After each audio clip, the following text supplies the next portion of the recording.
A young man was taking a nap. Then he wakes up in the middle of the park with a headache. The young man then promises that he will never put a drop of alcohol in his mouth again. He starts to remember the things that happened last night. Something really strange related to a certain status window that had an update. It was quite a complicated situation, so the MC starts laughing to keep from crying. Moving forward, he realizes that he is unemployed and needs to do something with his life. While reflecting on his life, a strange figure appears in front of him. At that moment, the young man is startled. She introduces herself as Miri from the Status Window Management Department. However, the young man looks a bit confused with a blank expression. Then he starts to consider that what happened last night really wasn't just a dream. Miri continues talking and says that they finally got around to checking the ticket that Taejin had sent them. It was about a certain skill called explosive growth, and they identified that there really was a problem with it, which has now been fixed. The issue was a missing update, and this caused him a lot of stress. For security reasons, Miri didn't want to give too many details about the case. But now the explosive growth skill should be working properly. However, he is still very upset because he went through a lot of hardship due to this problem. For Taejin, it was unforgivable that he had struggled for 7 years because of a mere update issue that wasn't even his fault. Outraged by the situation, he now demands some form of compensation. Miri reassures him, saying that all the stats he should have gained have been restored and his wounds completely healed. Taejin pauses for a moment and realizes that he has indeed been healed. And not only that, he notices that his body is in great shape. Miri then continues, explaining that to activate explosive growth, he first needs to trigger a condition. Then she makes an interesting proposal to Taejin. The scene then shifts to the middle of a city where some commotion is taking place. Apparently, a monster is causing all this chaos. A portal had appeared in that location. The civilians were in complete panic, crying out for help. The MC was there and asked if Miri really expected him to take care of that monster. To him, it seemed like Miri was sending him to his death, but she tries to calm him down, saying that he will definitely be able to handle it. Then she tells him to go with confidence, assuring him that it will work out, but he's not really buying it. That's because it was a poisonous spore monster, which could even take down B-rank hunters. Even a skilled suppression team would have difficulty dealing with that creature. However, according to Miri, Taejin needs to defeat that creature to activate explosive growth. The risk is extremely high, which is why he is scared out of his mind. The unlocking condition really doesn't seem appealing, but the MC stops to reflect on it for a moment. Then he remembers all the terrible situations he has been through until now. Continuing with that kind of life really didn't seem worth it, so there was no reason to hesitate. Taejin's life was already complicated anyway. It couldn't possibly get any worse than it already was, so he makes a decision and resolves to do it. The MC breaks through the civil guards' blockade like a true hero, even as they try to stop him. Without hesitation, he charges toward the monster. The creature starts shooting jets of poison, and one of those jets ends up hitting his arm. But he endures the attack and manages to land a hit on the monster. At that moment, a quest window appears in front of him. A small step forward completed. Fearless experience was activated at that moment. And finally, explosive growth was activated. All because of a single kick, which leaves the MC extremely surprised. Right then, a message appears stating that his stats have significantly increased. And now we see Taejin's status window. Miri, very proud, asks him how it felt to use explosive growth for the first time. With a crazed expression, the MC comments that this skill is completely broken, but she tells him not to celebrate too soon, as the real benefit of using this skill is just beginning. Then Miri tells the MC to keep taking down monsters, and so he does as the battle progresses. He charges toward the other poisonous spores. This time, full of confidence, he prepares his attack, and with just one blow, he takes down a junior spore. The explosive growth skill was truly incredible, granting an insane amount of stats just for defeating a single monster, so he keeps crushing the spores with sheer force. As a result, his stats increase significantly.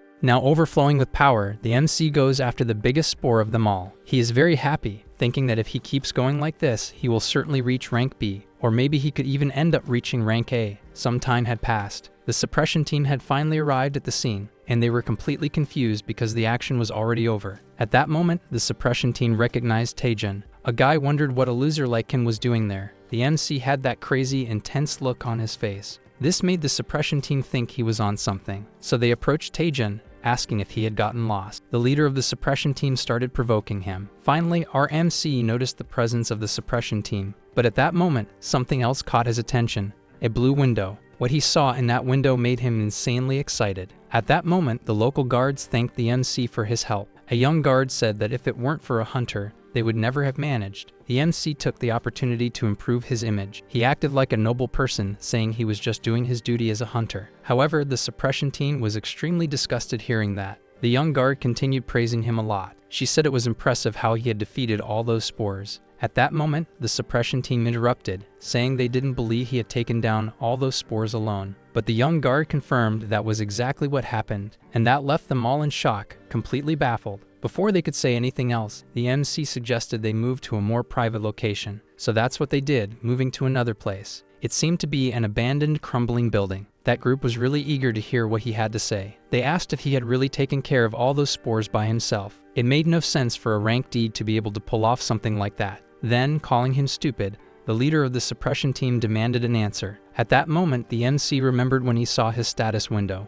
There was a new mission telling him to teach those clueless guys a lesson, and the reward for that quest would be a ridiculously overpowered skill. For him, it was like hitting two birds with one stone. Back in the present, the MC started putting on a little act. He politely asked the suppression team to let themselves get beaten up on purpose. This left them frozen for a few moments, shocked by the absurdity of what they had just heard. He kept going with his act, saying they should cooperate because he had no experience bullying people. And once again, he asked the suppression team to willingly take a beating. Obviously, the group thought the MC was crazier than a lunatic. Out of patience, they decided to stop messing around. The bald guy said that punks needed to pay while grabbing the MC's head, but the MC didn't back down and asked if the bald guy was serious. At that moment, the bald guy realized he'd had messed up. Our MC easily stood up. The Mosquito Airport, the bald guy, was completely confused at that moment. Before he could even process what was happening, he took a punch right to the face. That punch made him collapse instantly. Meanwhile, the rest of his group couldn't believe their eyes. Then the MC taunted the suppression team,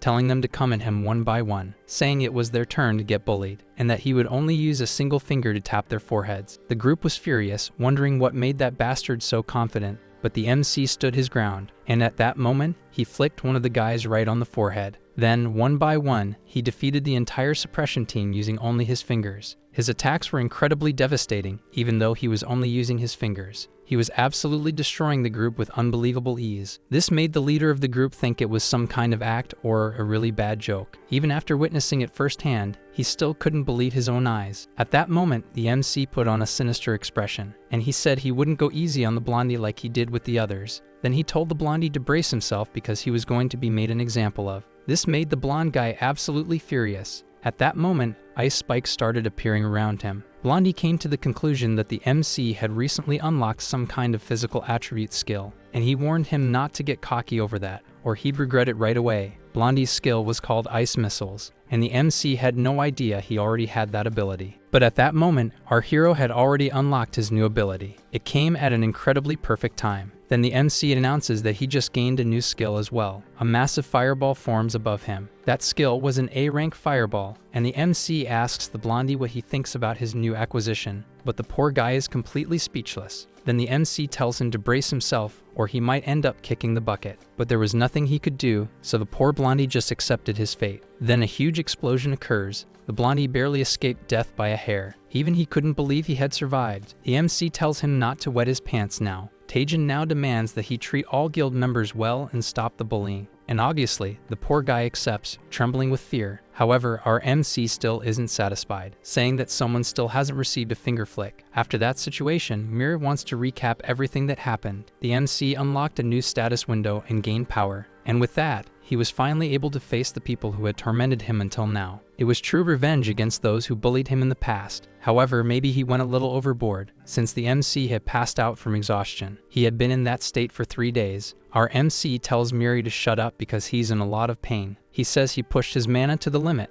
which is why he's completely wrecked. He acknowledges that he acted on impulse and now thinks about focusing on increasing his mana. Miri wonders if he really needs to do that. He responds that because of his explosive growth, he needs to focus on mana. Since all of his abilities are powerful, his mana needs to keep up. He gives an example of the A-rank fireball he used earlier. Miri understands but wonders where he can increase only his mana. There were still 8.5 hours left for him to recover, and he says he knows the perfect place to obtain mana. The scene shifts to a massive training tower. He presents the tower to Miri, saying it's the best possible place to increase his mana. But Miri finds it very strange that no one is around since this training tower is quite famous. However, he also doesn't know why, as this place was recently an excellent spot for beginners. At that moment, a strange figure approaches the MC. The old man calls the MC Grandpa and asks if he's back already. Our group has no idea what that senile old man is talking about. Then he says he's there to get the tower training quest, but somehow the old man mishears and thinks he said fast food. The MC tells him he didn't hear correctly because he's talking about the training quest. Finally, the senile old man understands and mentions the challenge. Then the old man tells him to go ahead and start it. However, Miri is nervous, but he tries to calm her down, saying he came prepared.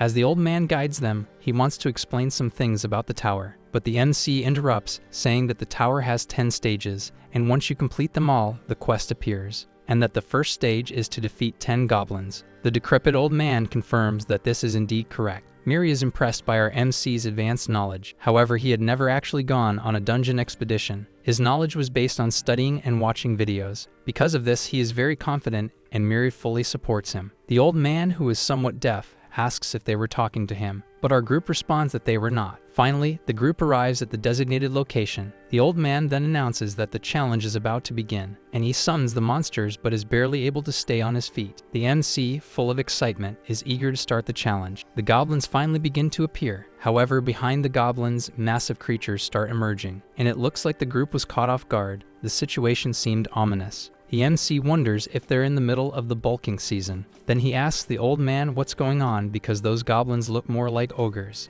But the elderly man doesn't respond. He's too busy thinking about food. The MC gets irritated, thinking of him as a useless burden to his family. But there's no time for conversation because at that moment, the ogres charge forward. Miri wonders what they should do now since the monsters are rushing toward them. As the ogres are almost upon the group, he prepares to use an ability. With the confidence of a god, he declares that they can all come at him at once, that he was going to take them all down just like that. His fire ability seemed to be highly effective, but there was no time to celebrate, as another wave of monsters was already approaching, and one of those ogres was on the verge of landing a hit on him. Then he takes a direct attack. He manages to defend himself and realizes that these ogres are seriously powerful. Even so, he charges toward the monster. He tries to land a kick, but the ogre blocks it. But he doesn't give up and prepares another attack. This time, he lands a direct hit right in the middle of the ogre's face. With that, the ogre is finally defeated. A progress report pops up in front of him. The old man behind him says he was impressed by how quickly he cleared the first stage. He comments that it seemed almost too easy for him,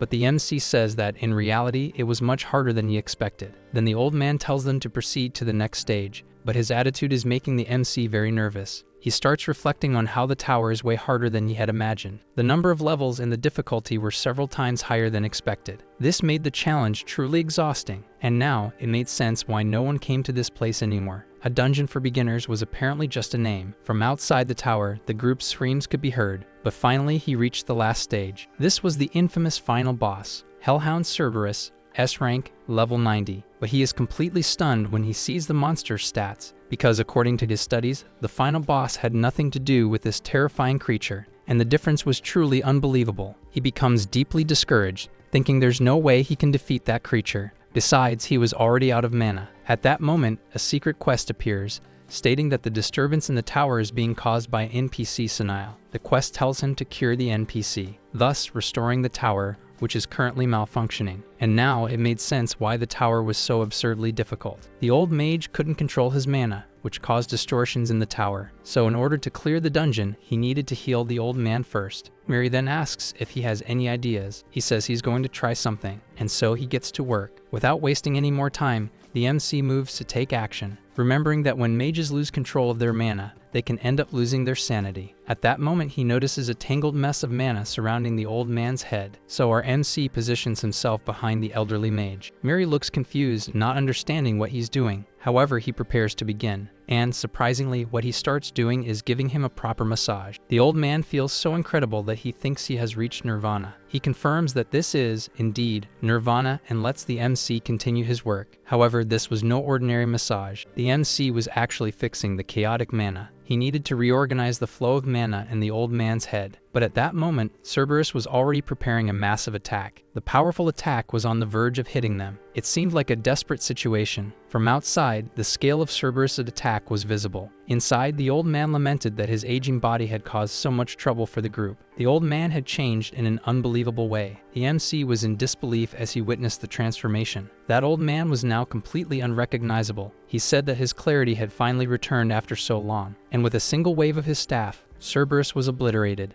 Not only that, but the entire upper section of the labyrinth was destroyed. The old man then thanked them, saying he owed the group a favor, that they could ask for anything. The quest to help NPC Sinao was completed, and a secret reward was announced. The scene suddenly cuts to someone counting repetitions. It was that same old man, now in focus, lifting weights. Finally, the elderly bum reached his 100th lift. The old man explained that weightlifting is great for managing large amounts of mana. Then the old man continued flexing his armored muscles. He explained that this was how he managed to achieve the status of Archmage. The status window then introduces us to the Gym Rat Archmage. The old man asks everyone to witness his muscles radiating mana. He even asks the group to touch his muscles to feel the power. But they refuse, so the old man changes the subject and asks what they want from him. Our MC gets straight to the point, asking the old man to help him increase his mana capacity. And the super old man immediately responds that this is a very simple request and prepares to do something. The grandpa then uses the mana construction technique on our MC, which causes him to have a brutal mana increase of 300, but he felt like he was going to die in the process. And the old man says that his problem cannot be mana. This makes the MC very confused, so he asks why. Then the old man explains that the problem is that he uses too much mana on the fireball skill, which is normally a basic skill. However, it is consuming more mana than it should. At that moment, the old man offers to help him reconstruct this fireball skill. The scene then shifts to a large building, where an A-rank hunter is calling for him with a very cheerful expression. Miri is surprised that he knows such a prominent person, and he explains that she is an old friend from the Hunter's Den, the Awakening Training Center. He says he called her to train the new fireball technique he learned from that old man, and that his friend Lee's Mythy Guild has the largest training center in the region. The old fireball was already very powerful, so he needed a place to test an even stronger one. Miri ended up praising him for his connections. His friend asks what the two were talking about, but he replies that it's nothing. As they head to a location, the two remember that it's been some time since they last saw each other. He says he has been doing some hunter activities, and his friend gets very interested. She noticed that the MC has changed, because in the past he used to ask for her help a lot, but this time he is very confident. Continuing, she says that someone else also requested to use the training area, and he gets curious about who this person could be. But the moment the MC saw who it was, he was shocked. Those two spears looked very familiar. Then we are introduced to the A-rank hunter named Cho from the Bixian Guild, apparently an old acquaintance of the MC. But it seems that the two are not happy to see each other. Miss Lee was quite confused with all the tension since the two hadn't seen each other in over a year. However, she ignores it and starts explaining about the training field. This place is created using the user's own mana, and the monster's power depends on the user's mana level. Now during the test, our dear Lee says that a cute monster appeared, but he doesn't understand how such an abomination could be considered cute. With that, Lee asks if this much explanation is enough. Then she decides to leave the area to get some drinks. The atmosphere becomes heavy again for some reason, and after Miss Lee's explanation, he now wants to test creating monsters using mana. And so a large green ogre appears, and he is impressed that it actually worked. Now our MC prepares for his grand training, starting to beat the monster up without mercy. And after a series of attacks, he prepares a final strike. The monster is instantly torn apart. With that, the MC becomes very confident, saying that it was way too easy. But at that moment, Hunter Choy asks if it was him who did that. Our MC asks what he is talking about, but Hunter Choy tells him not to play dumb because he is talking about the guild members' incident. Hunter Choy hadn't believed it when he first heard about it, but now he can see that it really happened, and he questions whether the MC unlocks some miraculous new ability. If he has been beating up his former comrades just because he got stronger. But the MC thinks for a moment, and we learn that Hunter Choy was actually a great friend of his in the past. However, after Hunter Choy joined the Bixian Guild and leveled up, he changed a lot due to his new friendships, until he became what he is now, and because of that, the two were no longer friends at all. Now in the present moment, the MC confirms that it was indeed him who beat them up, and that he thrashed those bastards with all his might, asking if Choy had a problem with that. The MC justifies himself by saying that that group had been messing with him for a long time. He questions why Hunter Choy never wanted to help him with this bullying problem. However, the guy snaps back, saying he's sick of hearing nonsense. And since Hunter Choy is grabbing his shirt, the MC says he is now forced to act in self-defense. Lee arrived right at that moment, but she is shocked by the scene. The two guys had thrown all reason aside, and they were fighting as if there were no tomorrow. He even had to dodge an attack that would have been lethal. With that, the MC asks for some time, but Hunter Choy refuses because what he wanted was blood. So at that moment, the MC prepares a massive attack, landing a direct hit on Hunter Choy. The attack was indeed effective, making Hunter Choy acknowledge that he had really become much stronger. Because of that, Choy now says that he will fight seriously, but the MC starts provoking him, saying that the little bastard should have done that from the start. This makes Hunter Choy wonder when he lost his humility and became so arrogant. Continuing the battle, Hunter Choy prepares a skill, the first form of the Thunder Spear technique. Our dear Lee, who was watching the scene, was very apprehensive about the situation, but the MC was already expecting that. More prepared than Batman, he already had a counterattack ready. Meanwhile, the beautiful Hunter Lee was watching, completely perplexed by the scene,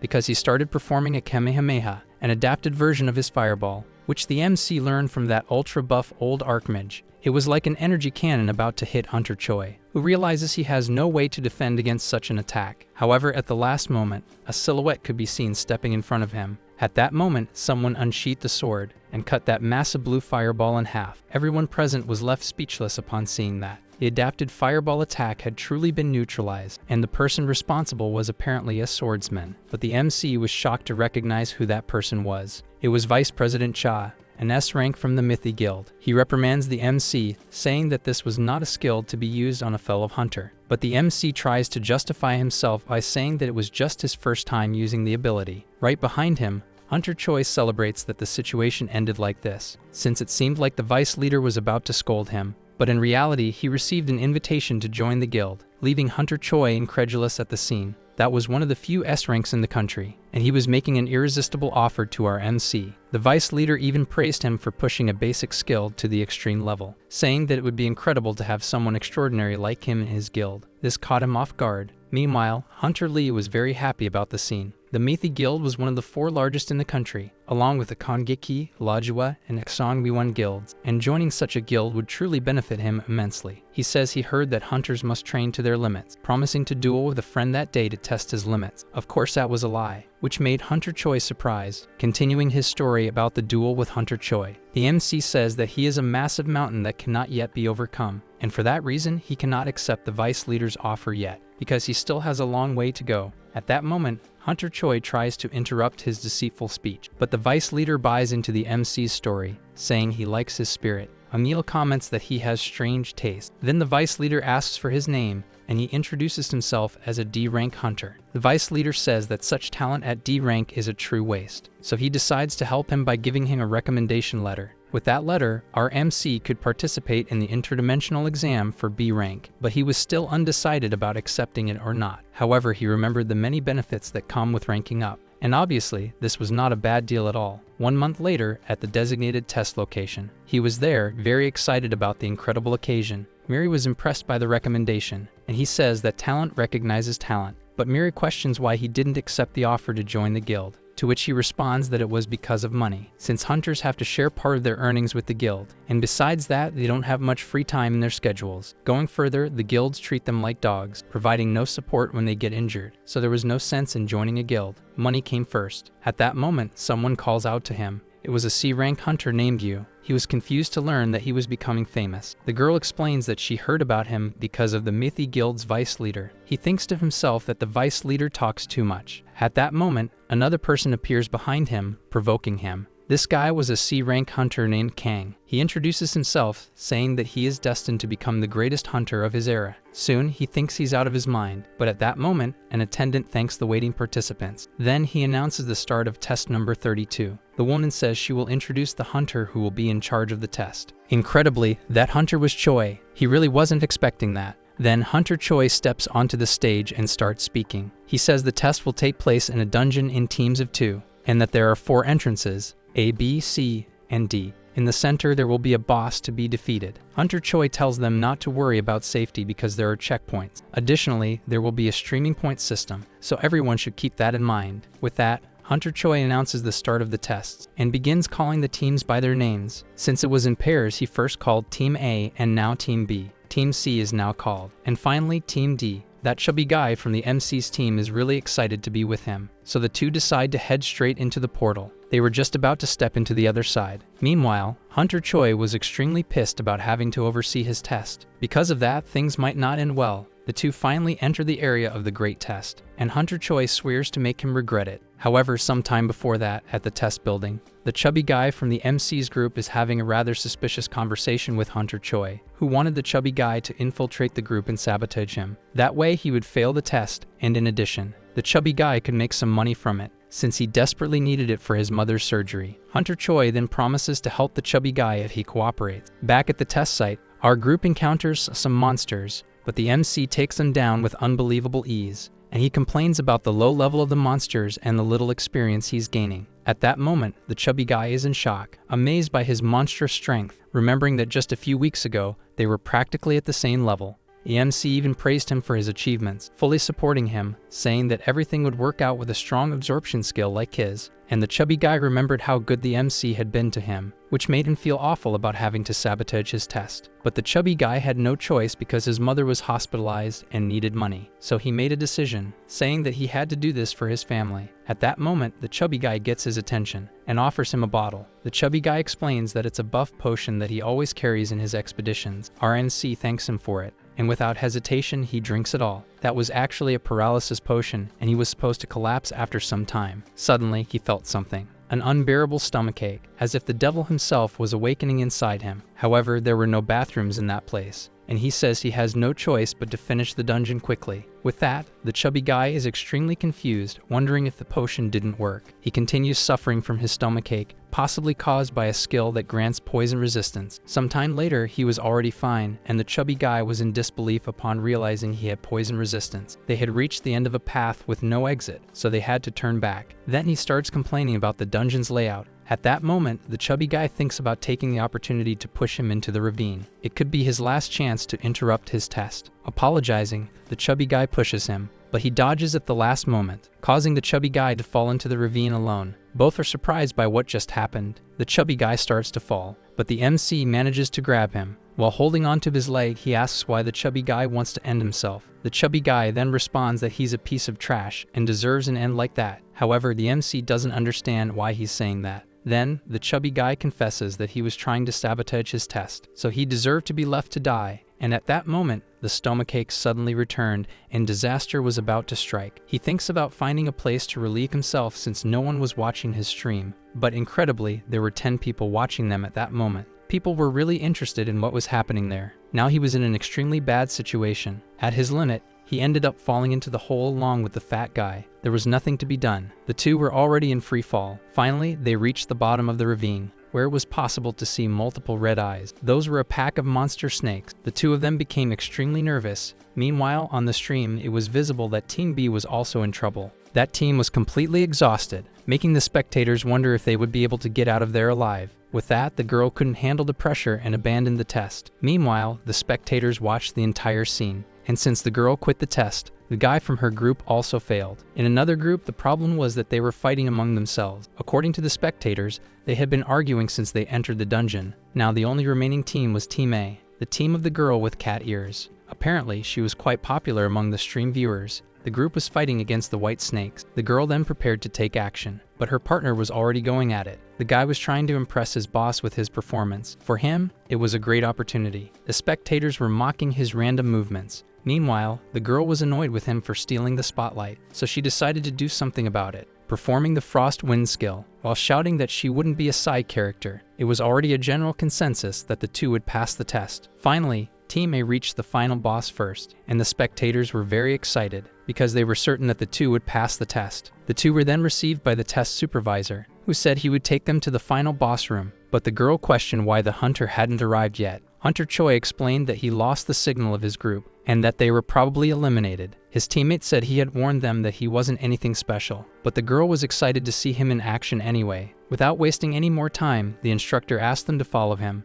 Internally, Hunter Choy was very happy thinking that he was eliminated by the fat guy, and that the vice president would be really disappointed with this news. However, something happened at that moment. The three of them came across a terrifying scene. Everyone there was left confused. Apparently, something was very wrong. All the monsters were dead, and that sinister creature was sitting on a throne. The fat guy's absorption skill. Basically, he captures a skill and then releases it back, and the return power scales with what he is absorbing. But when this skill absorbed the fireball from the Archmage, a new ability was created. Taejun and the fat guy called it Infernal Train. Meanwhile, the spectators were loving this insane scene. Taejun asked his companion if he could absorb more of that ability. The fat guy confirmed that he could, so they set off toward the final boss. Meanwhile, the spectators were extremely hyped about the team's performance. The scene then cut to where Hunter Choy was. The situation was strange because the emoji boss was dead and a lich was in its place. This made Choy think that someone had tampered with the dungeon, and if that was the case, then they had a big problem. The group then asked Hunter Choy what they should do now, since the boss was now a lich, and the lich was controlling the other boss that was supposed to be there. Hunter Choy then told the group to back away,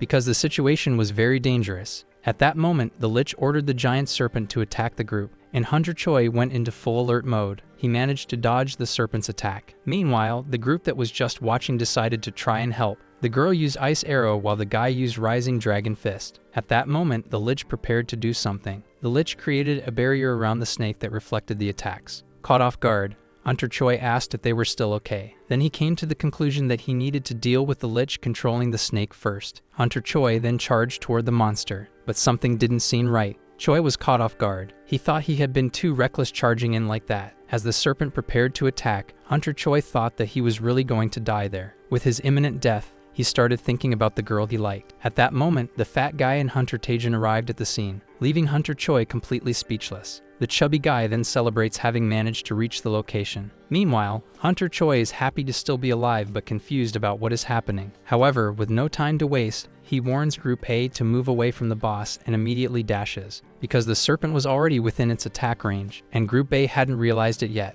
But at the last moment, our group manages to dodge the serpent's attack. Taejin then asks why there is a lich and an emoji boss in a Class B evaluation exam. Hunter Choy explains that someone must have sabotaged the exam. Most likely, a guild trying to sabotage another guild, and Hunter Taejin somewhat understands what's going on. Then he asks if they just need to defeat those two bosses. Choy replies that they do, but he is not at all happy about having to work with Taejin. However, there was no other option, and the two formed a temporary alliance. While Hunter Choy charges forward, Taejin begins preparing his adapted fireball, and as he does so, he asks the chubby guy if he can still absorb more abilities. However, the chubby guy replies that he can't because he's reached his limit. The battle had already erupted, and the serpent began launching attacks. They were being held back by Hunter Choy. Meanwhile, our MC had already prepared his attack. Then he unleashes his fireball disguised as a Kamehameha, hitting the serpent squarely. Choy seizes the opportunity to perform his technique, Divine Spear second form. The serpent then takes a direct hit. Hunter Choy had successfully landed a series of slashing attacks, and this seemed like the end of the emoji boss,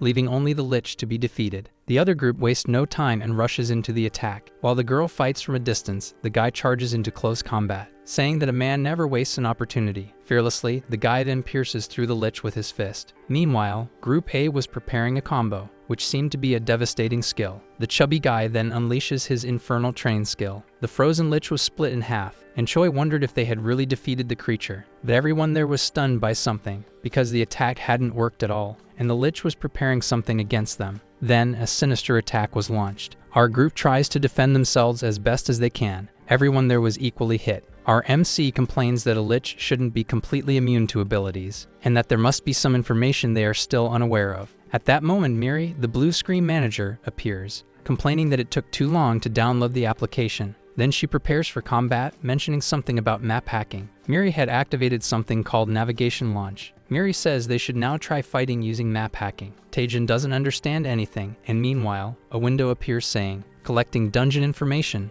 20%. Analyzing dungeon structure, 40%. Gathering information on surrounding monsters, 60%. Reconstructing the dungeon map based on the collected data. All of this seemed to be part of the ability Miri provided. The navigation ability was now partially active, but Taejin still looked very confused about this navigation skill. So Miri explains that with this ability, he can collect information about the dungeon, enemies, and skills. And not just that, Miri also installed other applications he can use in combat. Taejin gets excited, saying this goes way beyond mere cheating. It's downright ridiculous. Then he activates the information scan, analyzing the dungeon's original boss, Imuji, trying to uncover the origin of the lich boss. At that moment, the lich starts laughing, and it was possible to hear it say, Iridas-chan is very happy. Thanks to the app's translator, Taejin finds this situation extremely bizarre. He asks Miri what she sees, but she also seems confused. Then she raises the possibility that the translator is malfunctioning. However, our MC believes that the translation is accurate, because they heard the word contractor, indicating that the monster was a summoned creature. Taejin then asks Hunter Choy if he can still stand. Choy says yes, so our MC says he thinks he has found the monster's weakness. Choy then asks how he figured it out, but Taejin says there's no time to explain. Then he asks Choy to just cooperate.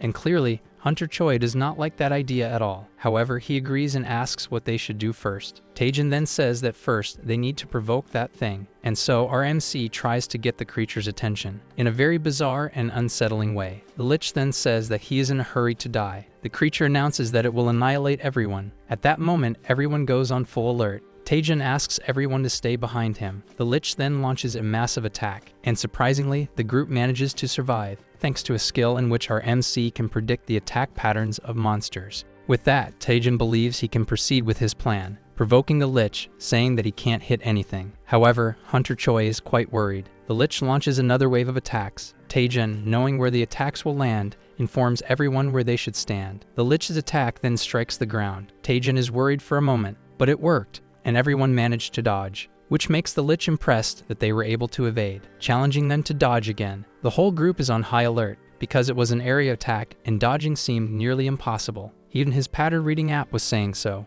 Taejin thinks about what would be the only way to dodge an area attack. At that moment, the lich fires his skill called Death Realm, calling everyone there complete fools. But at that moment, our group emerges from the smoke screen, rushing toward the lich. Taejin says that the lich is currently in cooldown. The lich is confused about how the group managed to survive that attack. Meanwhile, everyone present charges at the lich. Then we get an explanation about the Death Realm ability, which has an enormous area of effect. However, the damage decreases the closer you get to the center, reducing the total power to only 10% at the closest point. Taejin, knowing this information, managed to minimize the damage received as much as possible. The ice magic user doesn't waste time. She uses Frost Wind on the lich. The monster praises the group's efforts but warns them that he cannot be affected. But Taejin tells everyone to keep restricting his movements. Then he moves behind the lich in another direction. The monster is confused, wondering where our MC is going. Finally, the lich realizes Taejin's plan. The lich will disappear if the contract host is defeated, and until the host is defeated, the lich will remain immortal. Taejin finally arrives at what would be the lich's main body. If he breaks the seal, the summoning will certainly be cancelled. Realizing this, the lich says it was a mistake to deceive someone like Iridas-chan. Without wasting time,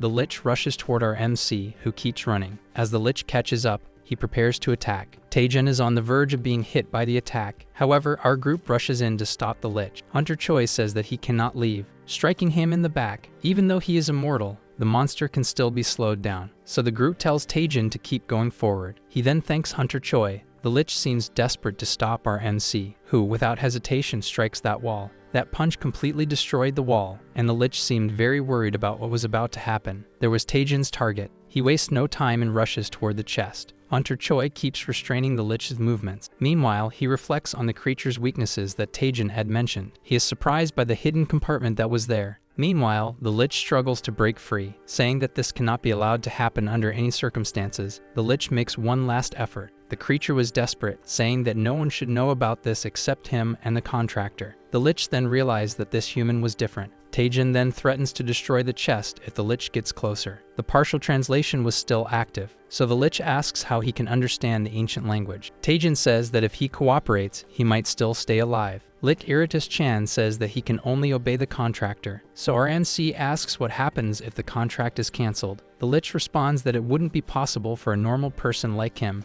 but our MC asks if he really looks like a normal person to the lich, which makes him reflect on how Taejin managed to find the hiding place and understand the mechanics of his ability. Then the lich truly starts to consider the possibility that this human might actually be able to break the contract. With that, the lich says that for now, he will trust Taejin's words. Iridas-chan then offers to do whatever Taejin desires. The lich attempting to look cute made our MC's stomach turn. First, Taejin wants to free all the skeletons that were there. All those summoned creatures were definitely someone's doing, because the navigator was detecting an abnormal number of monsters. So the group, without wasting any time, starts taking down all those skeletons. Taejin threatens the lich, saying that it cannot lie. Then he asks again what our MC wants from it. With a psychotic look on his face, Taejin tells the lich to hand over everything it possesses, but the monster is confused by this request. And Taejin explains that he wants something like accessories and items of that sort. The lich says it has nothing like that, but something catches Taejin's attention. However, the lich insists that it absolutely cannot part with its magic staff. Nonetheless, our MC begins to threaten it. With that, the lich gives in and surrenders its magic staff. Then it asks if our MC will release it from its contract, but Taejin admits that he has no idea how to do that. This takes the lich by surprise, as it had high expectations. Taejin explains that he wouldn't know because he doesn't understand summoning magic, and this enrages the lich. Iridus-chan, take this. But as the lich starts to charge forward, Taejin reminds it that he is still threatening to destroy the chest, and so he does. The chest is completely destroyed. The lich begins to disintegrate, lamenting its end. But our MC just stands there, watching with that blank expression, and our group thinks that the lich had style in the way it vanished. Inside the chest, there was a severed finger, possibly offered by the summoner, and it seemed to be part of very important summoning. Taejin ignores the purpose of the summoning, as he is too excited about his new acquisition. At that moment, something catches Miri's attention, because there was another item on the ground. Taejin thinks it might be valuable if it came from the skeleton. By then, the group had already returned. Taejin reassures everyone that he is fine, and Hunter Choy asks if he really defeated the lich. Taejin confirms that he did. There was no trace of that monster left. Everyone there is impressed by Taejin's accomplishments. At that moment, Hunter Choy decides to talk to him. It seemed like he just wanted to apologize for all the situations he had set up against Taejin. Choy doesn't understand how things ended up this way, maybe because of all the hard work that went unrewarded due to his lack of talent that Taejin had back then, and Taejin tells him that he needs to apologize properly, but that he never really expected much from him since Choy had always been a little unhinged. However, Taejin suggests they forget about it and just celebrate the moment, so they agree to grab some food after this. Continuing the conversation, Choy wants to bring up a question. He asks if our MC likes and has any feelings for Miss Lee, but Taejin looks completely shocked. While Taejin teases his colleague, the chubby guy gets their attention. The portal had opened, and the group could finally leave, so our MC tells everyone to go. And now, with everything settled, everyone managed to return safe and sound. But the moment they crossed the portal, there were other hunters congratulating them for reaching rank B. Among them were some familiar faces, like Ion from the Clear Sky Guild. Taejin wondered what had brought top hunters there. Representatives from several well-known guilds were present. Miss Seo begins speaking, saying that someone interfered with the test, explaining how the Imuji boss was transformed into the lich, and how other irregularities had occurred, so they concluded that this incident was caused by someone who wanted to sabotage either the Clear Sky Guild or the Hwoarang Guild. Miss Seo states that the culprit is Taejin,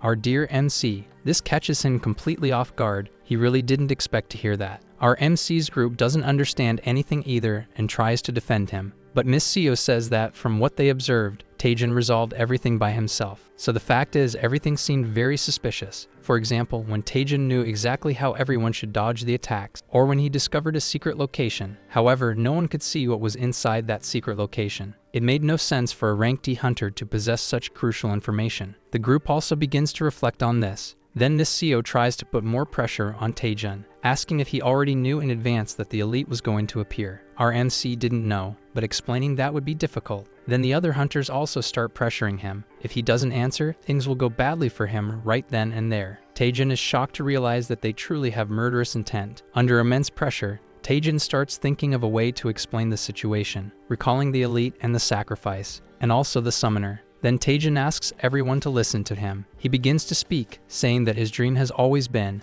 to become a necromancer. The others, however, don't understand what he is talking about. Taejin continues, saying that he always did his research as a child, that he studied all of their characteristics and attack patterns, and even the weaknesses they might have. With that, he managed to figure out what could be the lich's weakness. Miss Seo is skeptical about this story, so Taejin decides to show them something to prove his point, and everyone is shocked by what they see. It was a finger inside the sarcophagus, indicating that it belonged to a contractor. The elite was not the original monster of the dungeon. Everything indicated that someone had summoned that creature to sabotage the exam. Moreover, it made no sense for the elite to disobey its contractor and even attack them. Miss Seo now seems to believe the story. The other guy then raises the question of who could be responsible. It could be someone from the Dark Magic Guild, but Taejin responds that the culprit is certainly among them. So he asks everyone to check each other's hands, and so they proceed to analyze everyone's hands. At that moment, someone becomes extremely nervous, and that person suddenly dashes away, trying to escape. Miri is shocked to realize that there really was a culprit among them. Taejin says that he learned these detective techniques from reading manga.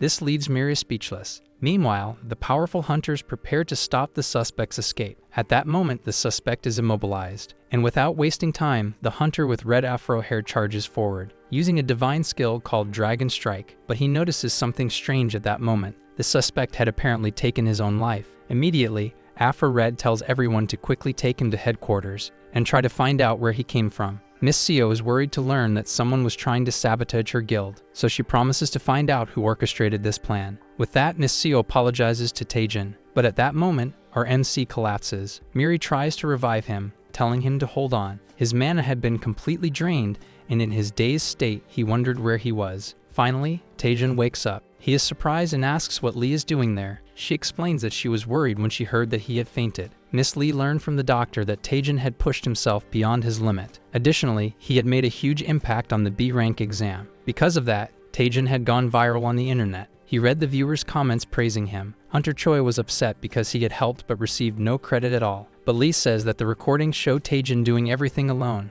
Then they start arguing, and the situation feels nostalgic to Taejin. At that moment, someone enters the room. It was Miss Seo. The group feels awkward with her sudden appearance, but she explains that the hospital actually belongs to her. When Taejin collapsed, he was taken to their guild's hospital. Miss Seo says she is indebted to Taejin because he saved her precious guild member, Hunter Yu. Apparently, that Hunter was very important to Miss Seo, so she asks if Taejin wants a favor from her. Miss Seo says she can do anything within her power, but Taejin says he has nothing in mind for now. However, Miss Seo tells him he doesn't have to decide right away, and that she will be waiting in her office at the top floor. Once again, she insists that Taejin should visit her whenever he wants. At that moment, our dear Lee hugs him tightly, saying she is impressed. She is very proud that Taejin has come so far. Meanwhile, Hunter Choy is clearly jealous. She asks what Taejin will request, but he says he doesn't have anything in mind yet. However, since Miss Seo is a great sorceress, he will probably ask for something related to a magic item. Our MC reflects on this for a while. Lee then says that the priority right now is for him to recover, so she offers him something to drink. Hunter Choy and our heroine Lee then say their goodbyes. Miri says that our MC has a lot to think about right now, referring to the beautiful women wanting to help him. Taejin then continues thinking about what to ask for. Money could be a good idea, but he quickly concludes that such a request would be a bad idea,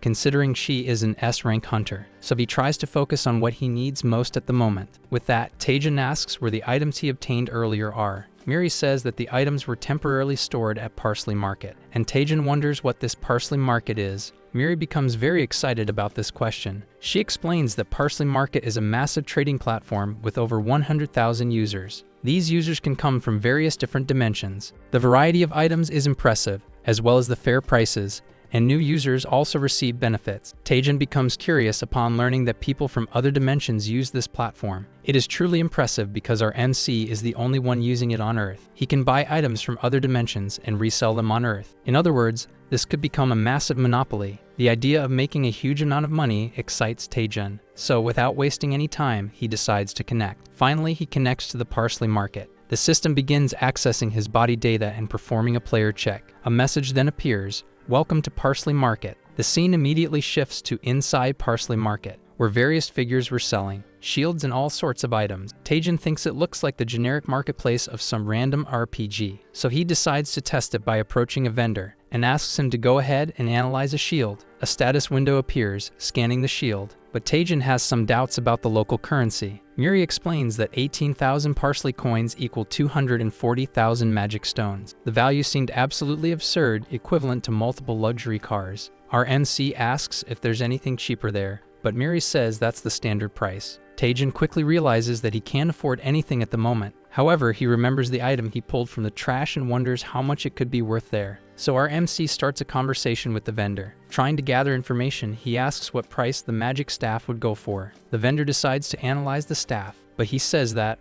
unfortunately, the item is unusable. Because of a curse, it wouldn't be possible to wield unless the curse was removed. Our MC is very disappointed by this information, so he moves on and asks about the other item he found in the trash, and the vendor says it's only worth 10 Parsley coins. The harsh reality crushed all of Taejin's dreams. At that moment, someone calls out to the group. The Starship Demon Lord wanted to take a look at the crystal, but Taejin warns that it might just be junk. Still, the Demon Lord insists on examining it. He analyzes the crystal and says that it could be useful if enhanced. The Demon Lord offers to perform the enhancement, but with one condition. If the enhancement fails, our MC will have to cover all the costs. Our group is surprised by this. However, the Demon Lord says that if it succeeds, he will cover the cost himself. Miri warns that he might be a scammer, and it did make sense. He could be targeting newbies to try and pull off a scam. Taejin concludes that only a fool would fall for something like this, but he starts to reflect on something. and asks if he can stop the enhancement process whenever he wants. The Demon Lord confirms that he can, so Taejin decides to go through with it.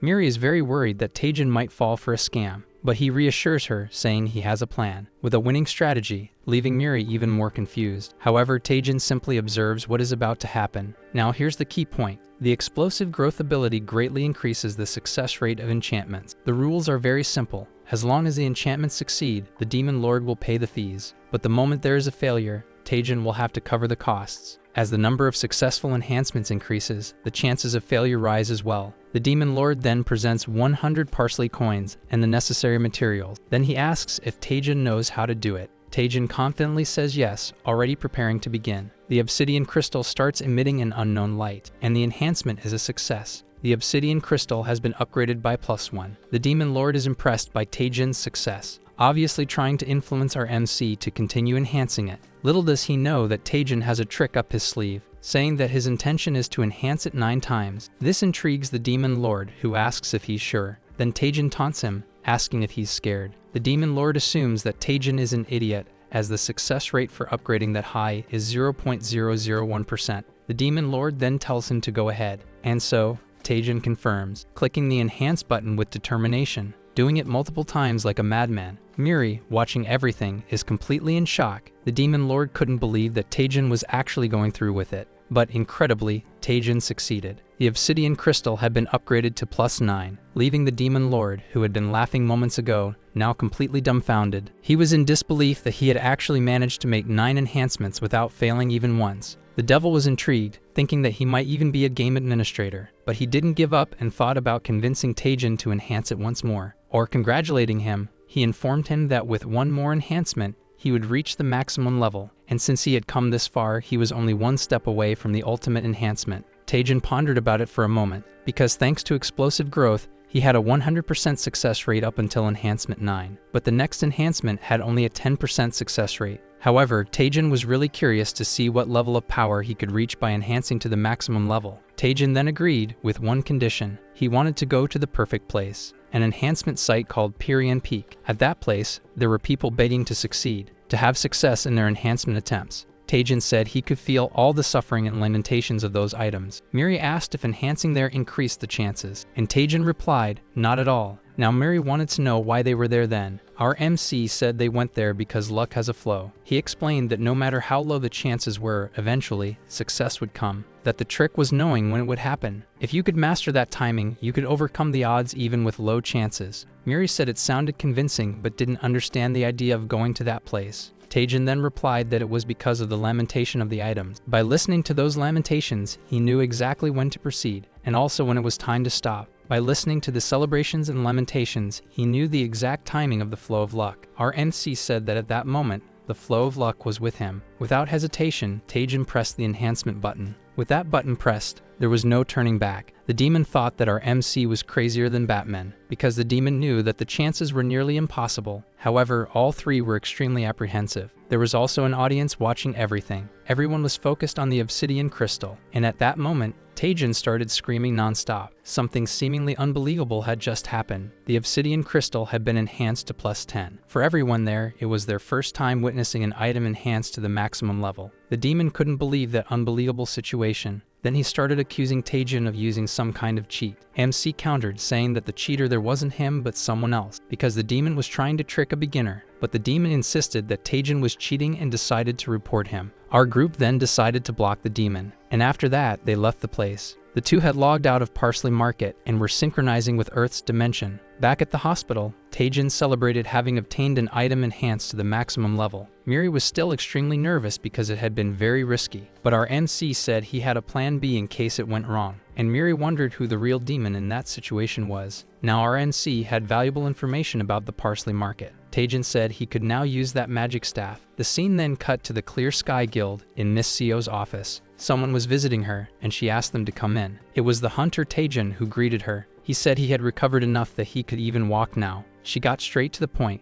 asking what he wanted from her. Miss Seo remembered that he had the best vocation in the rank B test, and if her intuition was correct, Taejin could end up positioning himself as one of the greatest hunters in Korea. Taejin then took a step forward, informing Miss Seo that his request was her. More specifically, Taejin wanted her ability. That came off the wrong way because Niseo had understood something else, but she apologized for the misunderstanding. Meanwhile, Taejin was left wondering because he didn't understand how it could be misinterpreted. The group had reached the 3rd level of the basement. Taejin wanted Miss Seo to remove a curse from that staff. Then she asked him to show the item. She asked if he had obtained it when he was a rank D hunter, and he confirmed. Now without wasting time, Niseo tried to identify what the curse was. She then used Spell Dispel. That was one of her rank S abilities. This ability analyzed and nullified the structure and form of a target skill, and curses were simple spell traps, so they didn't stand a chance against Spell Dispel. Meanwhile, Taejin said that was all he wanted. The Obsidian Crystal had the ability to analyze and store a target skill. Not only could it remove the curse, but it could also acquire Miss Seo's skill, so he prepares to activate the item, commanding the Obsidian Crystal to copy Hunter Seo's skill. But at that moment, something surprises her. Something ends up hitting Seo directly. Everyone is shocked, unable to understand what just happened. Soon, it becomes clear that a monster had just appeared there. Without wasting time, Taejin rushes to help the young woman. Taejin strikes the creature in anger because it interrupted him from learning an S-rank skill. However, something strange happens. The creature had not been defeated by that attack. A physical attack wasn't working, so he decides to use his fireball. The creature is hit directly. Worried about Miss Seo, she says that she let her guard down, but that it wasn't a fatal attack. He then asks where that creature came from. Miss Seo responds that it is not just a simple monster. As strange as it may seem, that is the personification of the curse, and the only way to remove it without destroying the staff would be through the Dispel skill. However, she can no longer use that skill because the creature hit her with a debuff. For now, she says the best option is to dissipate the cursed spirit by force. She then says it's a shame to have to destroy the staff, but assures him that she will compensate him later. Taejin doesn't like this idea at all, because not only would he lose the S-rank skill, but he also wouldn't be able to rid himself of the curse. So he asks if she happens to have a skill called Power Infusion. When she answers yes, Taejin then asks her to lend him the Dispel skill. However, Miss Seo says that the cursed spirit would not be defeated with a borrowed skill, because this is a high-level curse with an insanely complex structure. Even for Miss Seo, it would take a long time to disperse the curse. Our MC says he understands but asks her to trust him. For a few moments, Miss Seo is speechless. Then she notices that he is really persistent about undoing the curse. She decides to give in, but asks him to follow her instructions carefully. Miss Seo tells him to stay sharp. Finally, Taejin receives a buff from the S-rank Power Infusion. Now our MC is temporarily authorized to use S-rank Dispel, and he is extremely excited about it. The Obsidian Crystal had already been positioned. Everything was in order, so he decides to begin. Taejin then performs the Dispel skill, and the Obsidian Crystal successfully saved the Dispel skill. The cursed spirit seemed to be affected. Taejin was combining this skill with one called Calculator. Meanwhile, Miss Seo tries to guide him through the calculations, but Taejin explains that it's not necessary. This confuses her because it's something that cannot simply be done by instinct. However, Taejin just asks her to trust him. And so, the purge of the cursed spirit continues. Taejin prepares to finish off the creature, performing his modified skill, Spell Dispel Macro. With that, the cursed spirit was annihilated. Miss Seo is in disbelief at what she just witnessed, because even the fastest learning mages wouldn't be able to perform that technique so well. She then wonders just how talented Taejin really is. The cursed spirit had been dispersed by the Spell Dispel skill, and the curse contained in the staff had been completely removed. Very satisfied with the result, our MC celebrates, but he tries to give some credit to Miss Seo. However, she is extremely impressed, thinking that it would be too little to invite him to her Clear Sky Guild. So she recommends that he join the Hwoarang Guild instead, as that would be an excellent option for someone as skilled as him. The scene then cuts to Juanaki Mountain at the Hwoarang Guild, where someone was showcasing the Rising Dragon Fist technique. It was that Red Afro hunter, saying that our MC had made an excellent choice. Taejin is there to observe this hunter performing the technique. Then he gets ready for action. First, he performs Phantom Step. Right after, the technique Rising Dragon One Horn Strike. Taejin is impressed by that performance, but he was more concerned with the capture angle of the Obsidian Crystal, which was scanning all those techniques. The scene cuts to the Shinhwa Guild building, Hanyang Island, the place where Taejin was training. Using the newly learned techniques, Rising Dragon and Dragon Strike, our MC is amazed at the effectiveness of the copy made by a top-tier item. He then thanks the guild leader for giving those techniques to him for free. However, due to his reduced strength stats, the effectiveness of these abilities was diminished. Then he realizes that there is no such thing as a free lunch in this world naturally. If he had known this would happen, he would have followed the advice of that gym rat. At that moment, a quest window appeared where Taejin had to practice those techniques. but he realized it would take at least an hour to complete the quest. This made him feel discouraged because what he really wanted was an easy life. However, our MC thought about it for a moment. Compared to all the hard work he had gone through, the quest's demands were nothing, and since it had come to this, Taejin decided to increase his physical stats. Miri then encouraged him to put in the effort. Meanwhile, the scene cut to the beautiful Miss Lee humming a tune. She was carrying food for Taejin to eat, but upon arriving, something surprised her. Taejin was shirtless and covered in sweat, with the chiseled physique of a gym rat,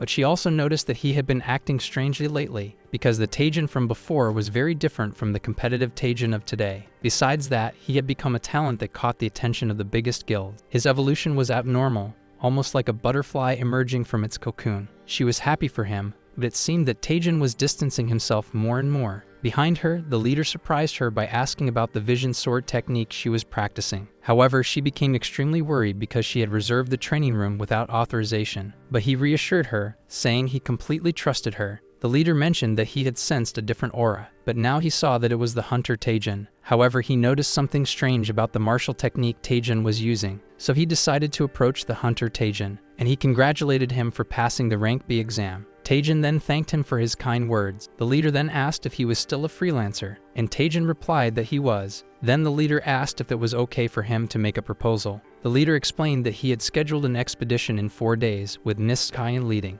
One of the members had gotten injured, so they needed a replacement. But Lee interrupted them at that moment. She was worried because this expedition could be too dangerous for Hunter Taejin. Lee informed them that it was a recently discovered Grade 2 dungeon, so there could be many variables, and she was concerned for Taejin's safety. Our MC was impressed by that, but he thought that his friend Lee was underestimating him too much. The leader reminded them that it was just a suggestion and said that Taejin would be able to handle the dungeon just fine, and he continued saying that Taejin would gain more benefits by training with real monsters. Then he reminded them that the benefit of his ability would increase tenfold when facing real monsters. Taejin then said he would accept, but he had one question. He wanted to know if freelancers could keep the magic stones they obtained. With that, our group left the place. On his phone in the message chat, someone was demanding punctuality from Taejin. Meanwhile, Miri was worried about something else, because the person responsible for sabotaging the test had still not been caught. However, Taejin reassured her, saying that this time he would be with guild members. But Miri asked if it was really okay to trust that guild. Theoretically, there was nothing to worry about since the two guilds had been allies for a long time. Besides, the Shinhwa guild had no chance of being involved in that incident. Taejin reminded Miri that he had learned deadly techniques, so he wouldn't have any trouble defeating enemies, but she thought that was overconfidence. Yet the MC countered that it was simply the truth. Finally, the two arrived at the designated location.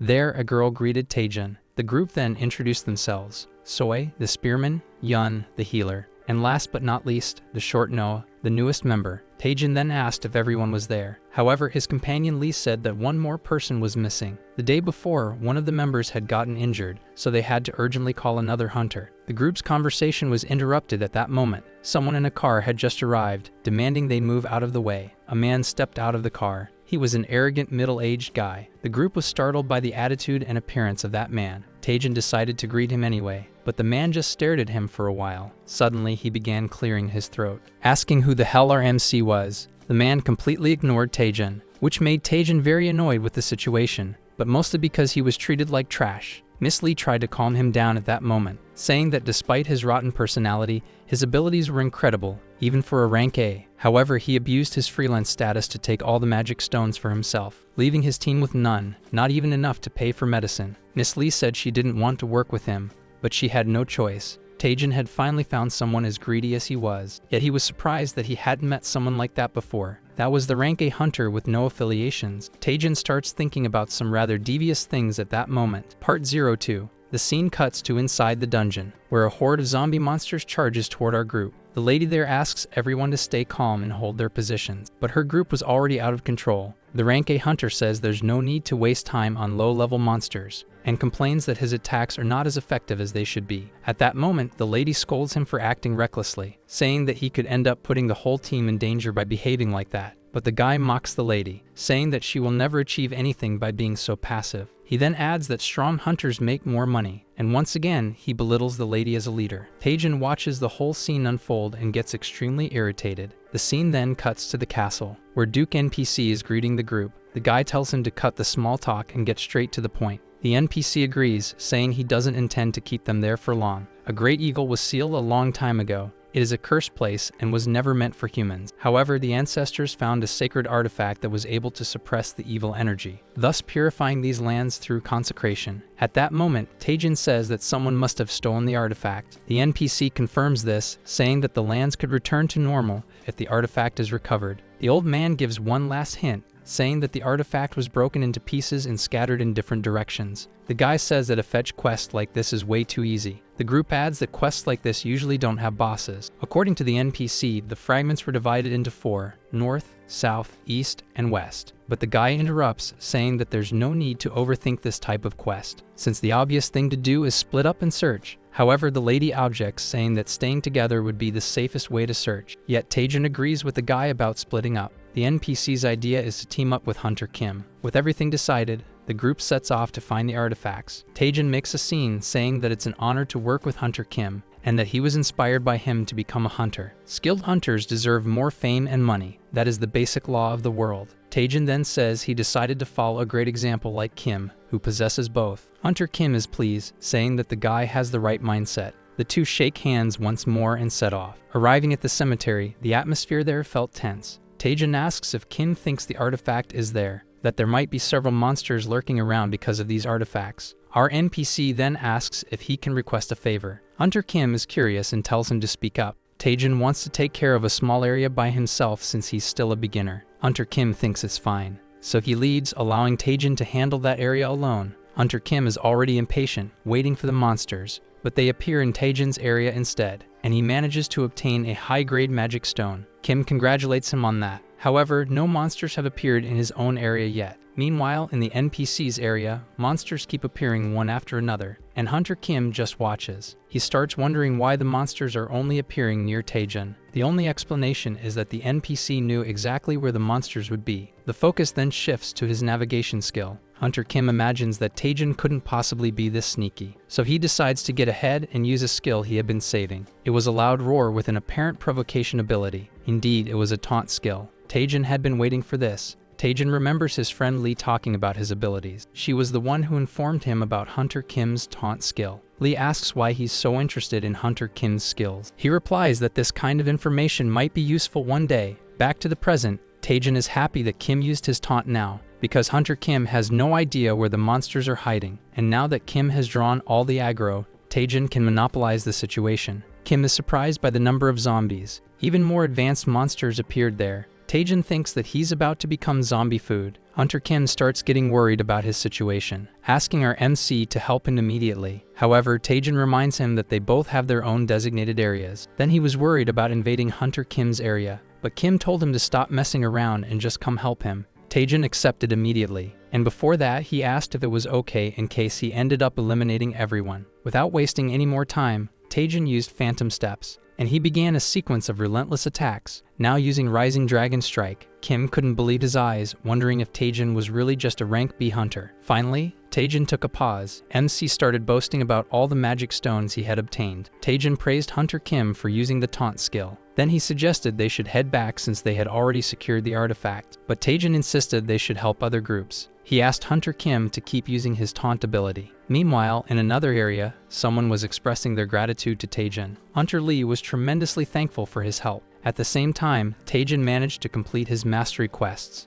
And with maximum mastery, his techniques could now be used with 100% efficiency. The guy with the hat commented that Taejin had handled many enemies on his own. That was because he already had an enormous pile of magic stones. Taejin noted that having such a large amount could be a problem, so he decided to share the entire collection with the group. The group was impressed, but they were also a little concerned about it. Yet Taejin insisted that they should divide them, saying that thanks to Hunter Kim's help and great example, this was all possible. Taejin then asked Kim if he was okay with sharing his magic stones, to which he agreed. The group was immediately impressed by Taejin's charisma. They all thanked Taejin and Hunter Kim for their generosity. Meanwhile, Hunter Kim looked completely flustered, and at the same time, our dear Hunter Lee was still deeply grateful. Miri, however, was confused by MC's good deed. but he explained that he was building a good reputation. Back at the castle, the group returned the artifacts. The NPC thanked them, saying that the place could now come back to life. Then he asked Hunter Lee to hand him the artifacts, but for some reason she was hesitant, so she decided to ask the Lord something. It was about the mission he had mentioned, how he had failed to defend the place from the barbarians, which resulted in the release of the cursed seal, causing many deaths in the process. The NPC confirmed that it was true, and Lee continued. She asked how then had the NPC survived. The castle lord paused for a moment to think. Then he praised her intelligence. However, the lord said it was too late, because he had already regained much of his power since the group brought the artifacts. He was actually a hidden boss, the supreme vampire Duas, with an increased danger level. Lee pointed out that a dungeon like that wouldn't make sense without a boss. There was no way to complete the quest just by delivering the artifacts, so a double quest made sense. Completing one would trigger another, and if a duplicate quest was the case, that old NPC had been the boss from the very beginning. The vampire demanded they offer the artifacts and witness his glorious resurrection, but our heroine Lee stood there silent, and for some reason she obeyed the vampire. Taejin, who had tried to stop her, was suddenly attacked by the rest of the group. The situation made no sense at all. However, the group was under the influence of charm evil eyes. Taejin wasn't affected due to his spell nullification. That made the vampire impressed. Taejin replied that he wasn't interested in old vampires, and that he should try attracting old ladies in a nursing home instead. At that moment, the vampire had already recovered the artifacts, and he ordered the group to attack Taejin. Miri asked him what they should do now. Meanwhile, the vampire taunted, saying that no matter how strong Taejin was, he couldn't attack his own teammates. At that moment, Taejin was about to be attacked, so he prepared to use his ability. With precise finger strikes, he hit his teammates, knocking them out one by one in the process. It was way too easy for our MC, and without any trouble, he managed to deal with his group. The vampire couldn't believe his eyes. Taejin said he had one more thing to do, which was to hit Hunter Kim one more time. Then Taejin advanced toward the vampire, saying that high-level physical abilities were indistinguishable from magic. The vampire grew concerned, admitting that he hadn't fully regained his power yet, so he commanded his last remaining slave to attack Taejin. She obeyed immediately. Hunter Lee lunged at Taejin, but Taejin dodged her charge.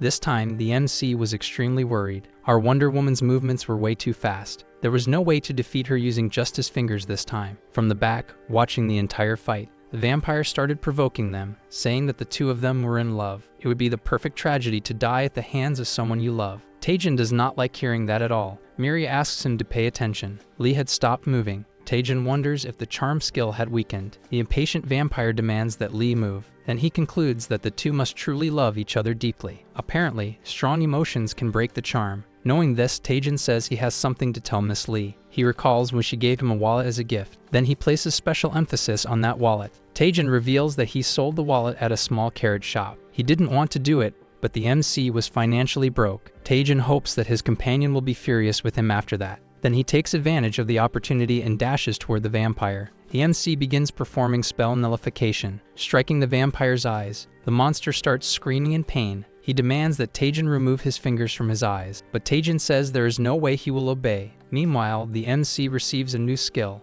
Eyes of Enchantment. Another ability starts calculating the structure of the vampire's skill. The Eyes of Enchantment skill has been nullified. Taejin had accomplished what he wanted, and he asks the vampire how he feels. Meanwhile, his group was already recovering. However, they were suffering from intense headaches due to the impact. The vampire begins to complain, saying that this is impossible. Because his ability had never been undone before, it would only be possible if he ran out of mana. Then he demands that the MC explain how he did it. But Taejin says that it doesn't make sense to explain now, as the vampire is about to be finished off. Taejin tells him he can research it all he wants, but he won't be able to do that after he dies. The vampire becomes extremely furious. He asks how much longer Taejin will keep that smile on his face. At that moment, the vampire charges at Taejin, who immediately prepares for combat. However, their warrior Lee moves in first, breaking the vampire's attack right away. The MC is impressed by her performance, saying that she was simply incredible, and Lee says the same about Taejin. She then asks him to leave the rest to her. This is the team. Since the vampire can't use mental powers anymore, she asks the group to prepare for the attack. The group then gathers to face the vampire together,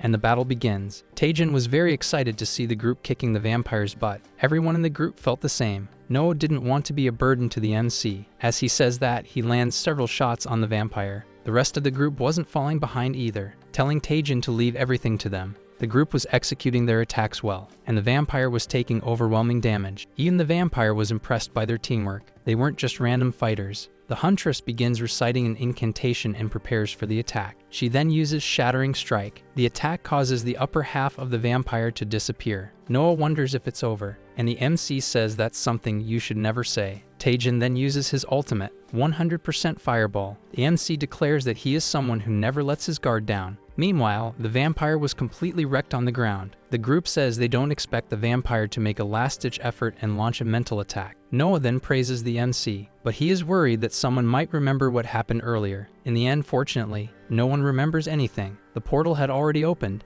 and the group decides to go out for a barbecue. However, Miss Lee notices that Hunter Kim is missing. He is found on the ground, completely knocked out. Lee asks the MC what happened, but he says he doesn't know. There were no serious injuries, so the group just carries him to the portal. The young lady asks if the MC wants to join them, but Taejin says he has some things to take care of. Lee does not like hearing that at all, but Taejin assures her that it's nothing major. He just wants to analyze the dungeon's layout since he won't have another opportunity like this anytime soon. He asks them to think of it as a form of training. The group is impressed by someone so dedicated, and his companion Lee praises the MC's enthusiasm for deciding to stay a little longer to study the place and everything. But she asks him to remember one thing, that he shouldn't push himself to his limit. Taejin is momentarily speechless at that. Then the group says their goodbyes, planning to meet again later. Now Miri is quite curious to know what he really wants to do. Miri knew him very well, and she was sure he had no interest in studying the dungeon. Taejin had already had enough of his moments spent studying. He then explained that he was checking something on the Parsley browser, a question mark indicating a hidden treasure that made him extremely excited to explore. But Miri was more impressed by the fact that MC had studied dungeons in the past. The two then set off to explore the dungeon. Upon arrival, there was nothing particularly special about the place. Then he remembered to pull a book, just like in some stories. And sure enough, a passage was revealed.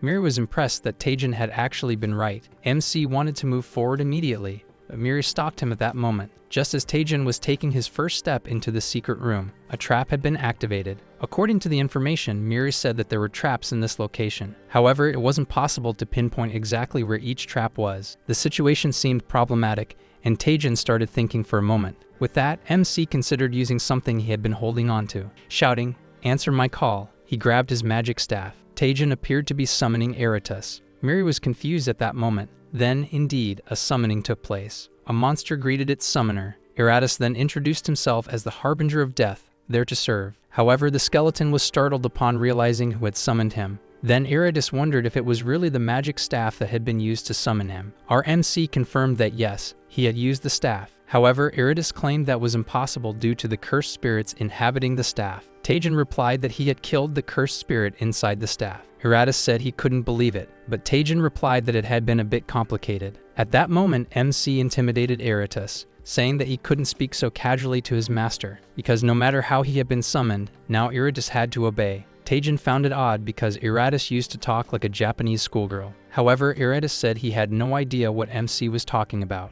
Taejin then ordered Eratus to move forward. Eratus was confused, but MC insisted that he follow orders, or else he would regret it. Immediately, Eratus dashed toward the designated location. However, something happened as Eratus ran. He had just fallen into a trap. Eratus was completely pulverized by it, and once again, Taejin summoned the skeleton, ordering him to move forward again. And once more, Eratus fell into another trap, consequently turning to dust in the process. With this strategy, Taejin marked the location of every trap. Miri found the strategy disgusting, but Taejin remained firm, saying he would continue with it. He explained that he had no mercy for those who had tried to kill him before. Miri said she understood his reasoning. Continuing, MC ordered Eratus to move forward once again. And after all the hard work, Taejin praised Eratus's efforts, saying that he was the best trap detector anyone could ever ask for. The repeated deaths had made the skeleton more resilient. Taejin also noticed that Eratus was no longer dying so easily. Normally, a creature wouldn't grow stronger from repeatedly dying. It could be due to explosive growth. Eratus thought he was about to be rewarded. Taejin said he needed to analyze explosive growth once they got out of there. Eratus had been expecting a reward, so he was furious. That was pure disrespect. Even immortals deserved some dignity. With that, Taejin decided to dismiss the summoning. Miri commented that he must not have a heart. There were no more traps, and apparently, the path had reached its end. Miri then asked if MC suspected anything about that place. He replied that a tombstone that large seemed suspicious. It made sense for a tombstone to be unnecessarily big like that. There might be something inside. So Taejin touched the massive stone. At that moment, the stone split into two. Inside, there was a headless suit of armor holding an object. It was a bracelet made from the same propeller-like pieces they had found earlier. It was hard to tell if it was valuable. They needed to pay for an appraisal. While Taejin begged for it to be something extremely valuable, Miri informed him that he didn't have to pay for an appraisal anymore. Then she introduced him to the item evaluator. Taejin then questioned why she hadn't told him about this item appraisal app before, but Miri retorted saying that she had told him. He just hadn't paid attention. MC wondered if using the app would automatically analyze the item. Then, the bracelet was scanned. Information appeared about its attributes and the vampire's charm skill. The bracelet was of unique grade, and it also had the vampire's aesthetic ability, which provided passive healing,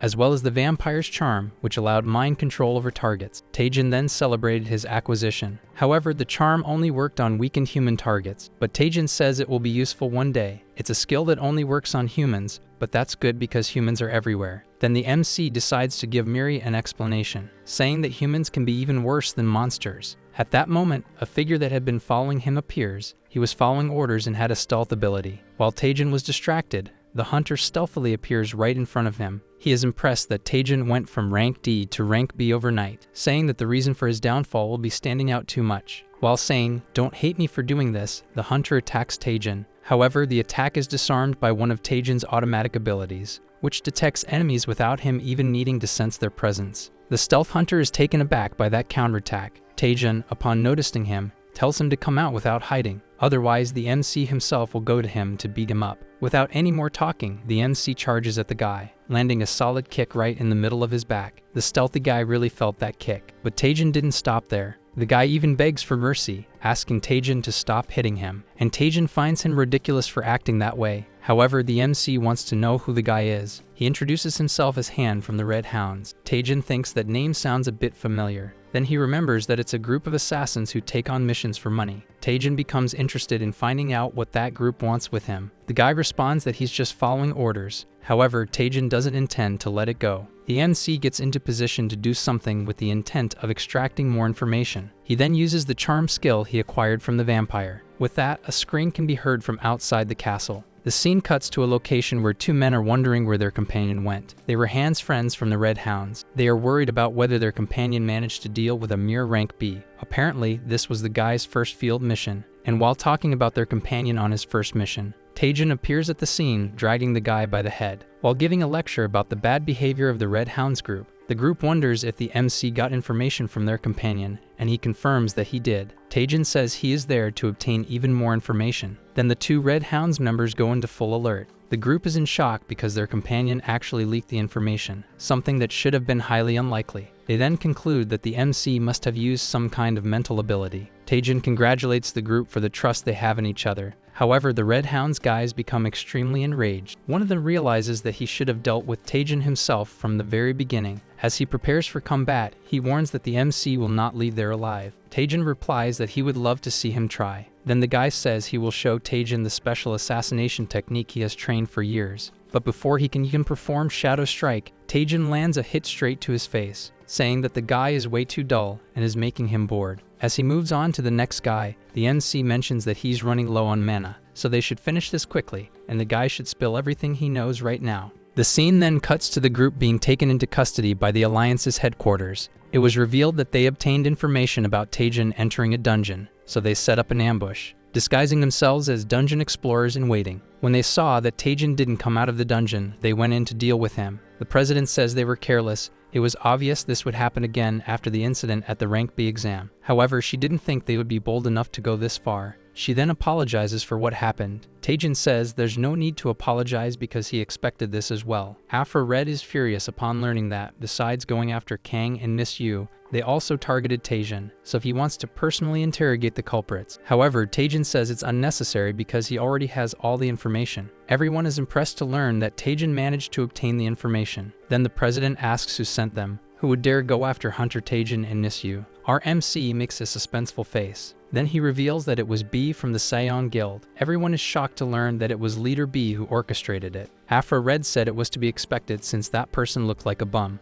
B led a guild that had jumped from rank 30 to rank 7 in recent years. Her guild was known for doing whatever it took to climb the ranks, but until now, no one had any concrete evidence to accuse that guild. Since Taejin had exposed everything, there was nothing left to discuss. The president said she would take all the elite members and head straight to their base to avenge Miss Yu. Afro Red got excited and said he was going too. At that moment, MC interrupted them, asking if he could come along as well, saying he would love to see the face of the lunatic who tried to kill him. The scene then cut to the Sayon Guild base, where our group was causing an uproar. Afro Red was destroying everything. Meanwhile, the members of that guild had no idea what was happening. The president said there was no need to explain since they should already know why this was happening. Our group demanded that B appear immediately, otherwise the entire building would be destroyed. The guild members were in shock upon hearing that. Then, without further discussion, the president ordered them to begin. At that moment, a huge explosion could be seen from outside. The scene then shifted to a vault where a man called for his boss. He informed him about the invasion, but the boss wanted to finish some things first. As he was stashing away some money, he muttered how much he regretted hiring those idiots. B blamed the rank B Hunter Taejin for the situation, so he decided to just escape with the money, even though a guild leader shouldn't do that. But at that moment, an explosion erupted behind him. Someone had blown a hole in the vault and found B hiding inside. He was in shock, unable to react. It was Taejin who immediately introduced himself. The leader was in disbelief, asking how Taejin was there. Our MC replied that it was always good to meet new people. Then the leader asked what MC wanted with him, especially coming all this way in secret. Right off the bat, the leader offered Taejin money, which made Taejin's eyes sparkle and his mouth drool at the sight of all that cash. However, dirty money wasn't something Taejin was interested in at the moment. Instead, our MC just wanted to confirm something. It was about the sabotage in the rank B promotion exam. Taejin demanded to know if anyone else besides him was involved. However, the leader insisted that he was the only one in on the scheme. But Taejin wasn't convinced, and he promised to beat the guy up right then and there. The leader thought Taejin was way too arrogant and overconfident, showing up alone, making demands, as if the leader was scared of him. The only people the leader feared were Miss Seo and Afro Red, so the leader prepared for combat. Taejin was impressed when he saw him summon black matter. Because of that, the leader grew extremely confident, saying Taejin should have taken his first offer. Taejin actually started thinking about whether he should have accepted it. Black matter was an S-rank skill with tremendous offensive power. It absorbed all the surrounding energy except for the summoners. It also blocked most ranged attacks, draining mana and stamina. Getting close seemed impossible. Normally, Taejin would avoid this fight, but he claimed that the black matter wasn't real. But the leader called him an idiot for trying to face his black matter with just a mere fireball. However, Taejin replied that the leader might be able to fool other idiots, but not him. And with that, our MC threw a fireball toward the leader. B's skill, which had been analyzed, only replicated 10% of the power of an original skill. So obviously he had been bluffing the entire time, and B was hit directly by the fireball. The blue flames engulfed his body. He started rolling on the ground, desperately begging for help. Taejin was shocked to realize that the leader was actually this weak. Our MC then poured aquarium water on him to put out the fire. Poor fish. Taejin said the leader had had enough. Then he proceeded to check if he had any tricks left up his sleeve. Outside, it was clear that the entire building was in ruins. Our group was congratulating each other for a job well done. Afro Red felt a bit awkward receiving praise. He boasted that he had to hold back his power so he wouldn't destroy the rest of the building. Taejin wondered where Miss Seo had gone. She had gone to gather more evidence. As they were talking, Afro Red announced her arrival. Miss Seo said she had found proof of the sabotage in the rank B exam. High-level officials had been involved in the incident, but they were no longer in the country. Miss Seo says that, so far, only B's guild has been involved in the incident. Afro Red is in disbelief, realizing that there are people willing to accept such dirty money. He then expresses his disgust for that kind of behavior. B begs to be spared. An officer asks if Taejin found B hiding underground, to which he responds that he did, indeed, find him there. S-rank Hunter Seo thanks the MC for his incredible cooperation. However, Taejin says he did it for personal reasons, because he believes that B was not the true mastermind behind the rank B exam incident. Sealed elites, dark magic, and even assassins. It doesn't make sense for one person to have orchestrated everything. Taejin is convinced that there is a hidden force behind it all, so his goal is to bring these people into the light, because it is only fair that they are punished. Miss Seo says she is impressed by Taejin's sense of justice. Then she asks if the MC has found the people who assisted B. The MC makes a suspenseful expression at that moment. Finally, he responds that he hasn't found anything at all. The scene cuts to someone doing research on a computer. He is looking at a news article about B being caught in a scandal. It is Mr. Go from the Horion Guild, who doesn't understand why B hired assassins. Now this person is worried that the investigation might lead to him, because he played a part in the enchantment sabotage of the exam. At that moment, someone arrives and calls for him. It is his vice leader, Hunter Choy, informing the guild master that someone wants to speak with him in person. The leader asks if it's someone from the Sky Guild or the Horion Guild. However, the vice leader says it's impossible to tell because the person is wearing a mask. They simply left a message. They said they were flying fly and that the leader would understand. Immediately, the leader goes on high alert, wondering if B confessed everything. It was impossible that B would have given details about their dealings. The person who just entered the room was Taejun. Upon seeing who it was, the leader becomes extremely nervous. Without hesitation, he asks what such a famous hunter is doing there. Could this be an attempt at blackmail? Taejun makes a sinister expression at that moment. Then he starts laughing maniacally, without stopping. The scene had already reached the level of absurdity. Everything was confusing, and neither of them understood anything anymore. So the leader decides to ask why Taejun is acting that way. Since the situation was becoming too ridiculous, he asks the vice leader to stop him. That ridiculous scene continues for a while. Even Miri doesn't understand why he is doing that, and even after questioning him, the MC doesn't stop acting like that. The leader, once again, tells the vice leader to stop him immediately. At that moment, the vice leader charges at Taejun.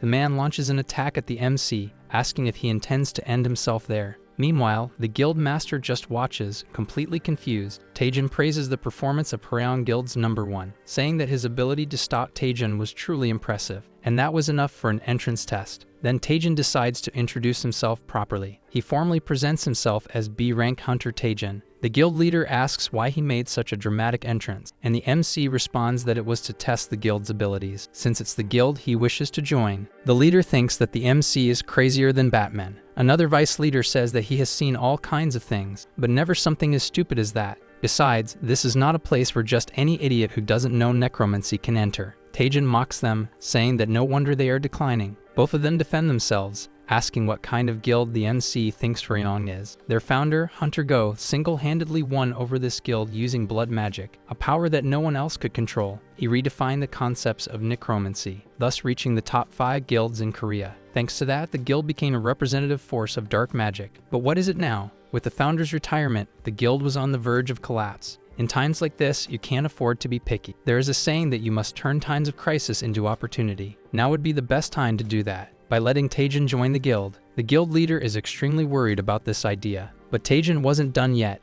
He asks him to look at a piece of paper, saying that he is confident the leader will change his mind. Upon looking at the paper, the guild leader is in shock. The vice leader asks why he reacted that way, but he simply replies that it's nothing. It was now clear that Taejun had known about the entire scheme from the beginning. With the blackmail, the leader had no choice but to accept. Then Taejun asked if he agreed to the proposal, telling him to hurry up and sign the contract. The leader was extremely furious at that attitude. Meanwhile, the vice leader found the situation strange since they normally wouldn't let a non-necromancer join. The leader immediately tried to justify himself, saying that Taejun was certainly a great hunter and would be a valuable asset. But the vice leader wasn't convinced at all. However, he decided to give him a chance, saying that Taejun had to learn at least one necromancy skill, otherwise he would receive a lesson as part of his initiation. The scene then shifted to a park in the city. Today, Taejun was relaxing, drinking coffee, enjoying the daylight and the good weather. Miri was worried because of the recent incidents. However, Taejun said he had a plan. Then Taejun showed Miri an item he had obtained from the Red Hounds. It was a ring that concealed his true appearance. It was called the Ring of the Hidden Hunting Dog.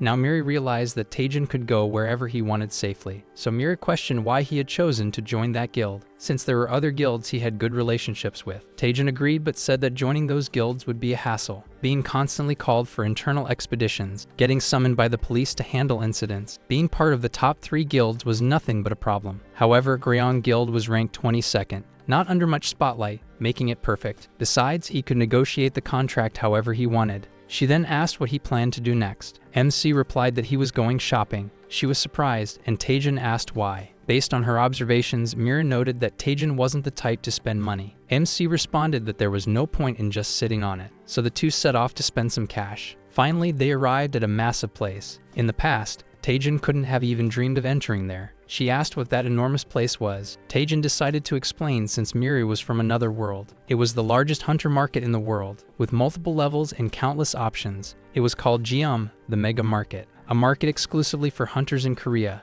Wasting no time, the two started browsing for items. At that moment, someone approached him, claiming to recognize him. Taejin asked who the woman was. She then introduced herself as the guild master of a guild. It was Miss Cha. MC was surprised because she was the younger sister of vice leader Hunter Choy. So Taejin asked why a guild leader was there. She informed him that she was the one managing the mega market. Taejin was taken aback upon learning that, so he apologized for not knowing that information. Changing the subject, Miss Cha asked if he had any free time. She had heard about MC's performance during the Cursed Territory expedition, and if it hadn't been for MC, they wouldn't have been able to complete the expedition. As a token of gratitude, she wanted to offer him some tokens. Taejin thanked her, saying he would accept, but that he hadn't done a good deed expecting anything in return. The guild leader said she understood Taejin's perspective. However, she insisted once again, because she was about to let MC choose whatever he wanted from her VIP item stock. Still inside the mega market, the leader emphasized that it was an exclusive VIP item. If he truly didn't want it, there was nothing more she could do. And just as she was about to leave, Taejin stopped her for a moment. MC was extremely curious about what was in the VIP item list. Inside the elevator, the guild leader commented that Taejin was simpler than he seemed. She had thought he would be a different kind of person. Because of all the rumors and MC's accomplishments, Taejin apologized for unintentionally raising her expectations, but the leader said she was actually happy that he was more down to earth. However, she also mentioned that Sehun might not like that. While he was wondering what she meant by that, the two arrived at their destination. She told him he was free to look at whatever he wanted. Our group was impressed upon seeing the VIP section of rare items. The two wondered how much that inventory must be worth, and they started thinking that she was probably one of the richest people in the world. The leader asked Taejin, who was practically drooling, if he liked anything. And clearly he had seen something that caught his attention, so he pointed at a specific item. The guild leader remarked that he had refined taste, since the items there had once been used by legendary guild leaders. For example, the leaders of the biggest guilds in Korea. However, those items are too old to continue being used. That's why she tells him to consider something else instead. At that moment, a subordinate appears, informing her that guild director Rai Yun-nan had just arrived. The guild leader had forgotten that she had a very important meeting right now, so she says goodbye to Taejin. She is impressed by how exemplary his behavior is in front of someone. Returning to the topic of the gauntlets, she asks if he is really interested in those old things. Broken Dragon Shield gauntlets. Their durability had reached 0. Taejin says that's exactly what he wants, but something else about them caught his attention. The item has synergy with the Rising Dragon skill series, and by coincidence, he had a quest that required him to obtain an item with that synergy. Then Taejin remembers that the status window never gives him an impossible mission, so there must be a way to repair that item. Taejin starts saying that he would do anything to find a way to repair it. The MC is very serious when he says he would truly do anything. Then he begins to think about how he could acquire the item. At that moment, someone arrives and asks what he meant by that. There had been a conversation behind them about paying an additional fee. It was the guild leader in the middle of a discussion during her meeting. Taejin starts thinking about the conversation he was overhearing. Then he considers helping out to earn some credit from it, thus putting the guild leader in his debt. Like a loyal puppy, he rushes in to help Miss Cha, determined to be her faithful companion. It was a stressful meeting, and the guild leader was tense about the situation. The man in front of her, named Kang, was trying to negotiate better prices, insisting on securing a deal that benefits him. The guild leader thinks that he is truly persistent. At that moment, Taejin arrives at the scene, saying he heard a lot of noise coming from that room. Kang says he doesn't know who this man is but allows him to enter. However, he informs him that they are in the middle of an important negotiation. Despite that, Taejin interrupts them, curious about the negotiation. He says he really likes negotiations. Then the MC jumps into the middle of the discussion and says he wants to participate. The man asks who this guy is. Meanwhile, Taejin examines the target of the negotiation. The man was a representative of the Hyeonam Guild, which specialized in item appraisal. This guild has a monopoly in the appraisal industry, so they control the prices. Taejin introduces himself as the legal advisor of Director Chae Yurim. Then he asks the man what the issue is. Meanwhile, Miss Cha is visibly uneasy. The man explains that there is a request to appraise all these items within a week. This would require more personnel, meaning higher costs, which would result in double the usual fee. Taejin says he understands, but something seems off. Taejin asks if Hyeon isn't supposed to be a specialized appraisal guild. How could a guild that claims to be a specialist take an entire week for a job like this? Taejin says that if he had known this in advance, he would have looked for other options. The man becomes extremely irritated upon hearing that. Then he tells Taejin to go ahead and take that risk, warning that a mediocre alliance could end up destroying the item. Going after another guild would come with a high risk of the cheaper option turning out to be expensive. Besides, the man doubts that there is any other guild that can perform the same kind of work. Miss Che tries to interrupt, saying that this has gone far enough. Taejin apologizes for causing any inconvenience at the moment. As the MC leaves the room, the man says he should have understood the message by now. Then he uses this situation to pressure Miss Che even more. Suddenly, the two are interrupted by someone greeting Miss Cha, brazenly introducing himself as the new appraiser. Taejin had barged in with absolute boldness, saying that his appraisal won't take more than an hour. He asks if he can start already. The MC requests that the other appraiser step out for a few moments. The man is extremely agitated by this, saying that Taejin could be sued if he keeps obstructing business. Then he tells him to go home and stop messing around. The man mocks Taejin, saying that the MC must think this is a circus. But at that moment, Taejin asks him to analyze an item, saying he's curious how an item like that could possibly take so long to appraise. Taejin states that an appraisal takes less than 10 seconds, and if that's the case, the MC declares that even he could be an appraiser. The representative asked his subordinate to check and confirm whether the item had really been evaluated, but as he attempted to touch the artifact, Taejin stopped him, saying that he needed to be absolutely sure before making any claims, because he didn't want to be treated as a fraud. So if he wanted to confirm, he needed to provide guarantees. At that moment, the representative started laughing. He understood that Taejin wanted to make a bet. The representative then proposed that he attempt to evaluate everything within an hour. The wager would be 1 billion. Taejin praised his courage, but he promptly accepted the representative's betting proposal. However, not satisfied, he proposed raising the wager to 10 billion. At that moment, the leader interrupted them, saying it was madness. Both the amount of the bet and the idea of evaluating everything in under an hour. However, Taejin told her not to worry because everything was planned. And at that very moment, Taejin had just finished evaluating an item. The leader was astonished at what she had just witnessed, asking how something like that was even possible. She then learned that it was thanks to Taejin's administrative system analysis app. With this, he was able to perform such evaluations, and the evaluation results could also be shared with other people. With that, our MC could make a fortune. The leader asked if he had really done the evaluation himself. MC confirmed that he had. And not only that, all the items there had already been evaluated. The leader couldn't believe her own eyes, but Taejin asked her to check for herself. And sure enough, it wasn't just the names. Every detail had been properly evaluated. Now the leader wondered how Taejin had managed to pull that off. The representative and his subordinates were in shock at the scene, calling it absolute insanity. MC said that he shouldn't have made a bet if he wasn't certain about something. And given the situation, maybe he should be more careful next time. But the representative accused Taejin of pulling off some kind of scam, claiming that everyone there was part of the scheme. However, the leader stated that the items had indeed been evaluated right in front of him. According to the terms of the bet they had made, the man now owed Taejin 10 billion. MC then asked him to transfer the money immediately. The executive director fell into despair. He couldn't believe he had just lost 10 billion in a single bet. His subordinates helped him lead the scene. Taejin said that was quite a pathetic sight. However, the leader said that this wasn't a situation they could just ignore. With that evaluation method, he could throw the entire appraisal market into the trash. In other words, he could completely destroy all guilds that specialized in appraisals. But she wanted to know how Taejin's evaluation method actually worked. However, Taejin said that was a secret. MC then changed the subject, bringing up that old gauntlet from before. He proposed a deal. If she gave him that item, MC would give her a hint about how to evaluate it. The leader started considering Taejin's request. Finally, she agreed to give him the item, but now she wanted to know how the evaluation worked. She wanted to get straight to the point and understand how it was done. Taejin made his usual suspenseful expression. Then he agreed to reveal the information. Some time had passed. Taejin had gotten what he wanted,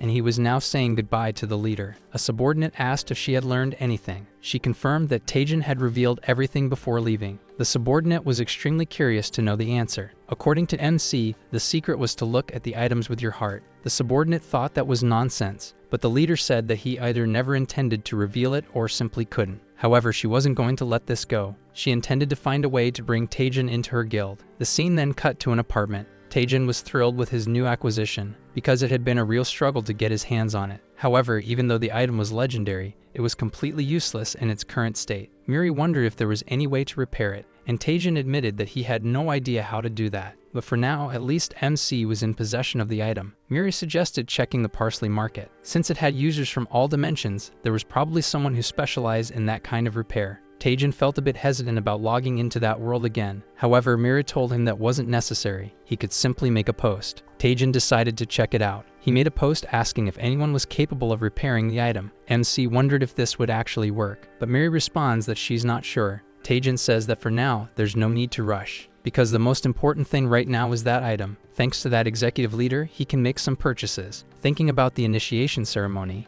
Miri is worried about divine attributes, since a guild specialized in dark magic will be present. However, Taejin says that items like that are necessary for duels against necromancers. But Miri questions whether such items aren't prohibited in those kinds of duels, and Taejin simply tells her to watch and see. The scene cuts to the front of the Worm Guild. While being escorted inside, Taejin asks if he's late. The leader responds that he's actually not, informing him that this ceremony is actually a duel against the guild's executive leader, Mr. Joe, and many people are eager to see Hunter Taejin's abilities. As they enter the designated location, a figure stands in the middle of the arena. The MC asks who the bald guy is. It was obvious that people there were trying to mess with him, since a rank B like him wouldn't know necromancy. Most likely, everyone there wanted to humiliate Taejin. But what bothers Miri the most is that all necromancers are bald. Taejin explains that it's a side effect of using necromancy. The opponent then greets him and asks if he knows the terms. He explains that both of them must compete using only necromancy. Taejin agrees to the terms. If the MC wins, he can join the guild. However, if he loses, he will be his slave for eternity. Taejin had already expected something like this. Hunter Joe was the most powerful figure in Worm Guild,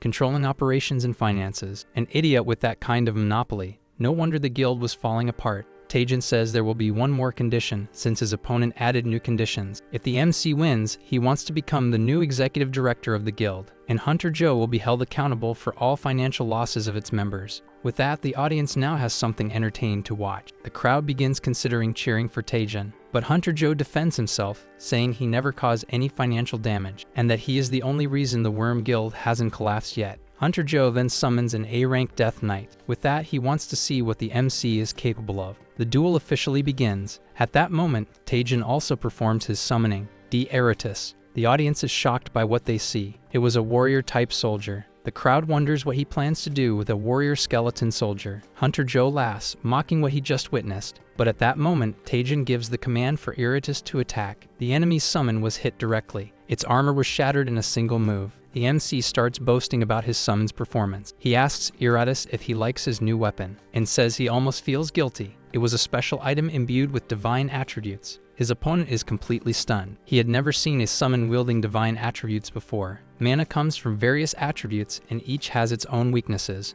The difference in power between these attributes can be immense. Taejin had prepared Eratus for this day. He successfully evolved the skeleton, granting it the ability to withstand divine attributes. Our MC commands Eratus, Omen of Death, to attack. Eratus immediately obeys his master. He charges at the enemy summon, which dodges at the last possible moment. The enemy summon then prepares an attack. However, Eratus blocks it using his shield. Taejin, watching, boasts about his summon's unbreakable defense. The MC declares that it's time to end this little game. Then Eratus begins reciting a sacred incantation, which includes holy and religious words. While holding a sacred artifact, Eratus speaks the words of God. Then he throws the sacred artifact. Once again, Eratus proclaims, "Let there be light." At that moment, a massive light erupts in the middle of the battlefield. The radiance is too intense for anyone to keep their eyes open. Everyone is caught off guard by it. Some say that the light purified their very souls. That's how overwhelming it was. With such an immense amount of magic power, Hunter Joe worries that even the MC might be affected. Then, as the light show ends, Taejin announces the end of the battle. The enemy's summon had been completely destroyed.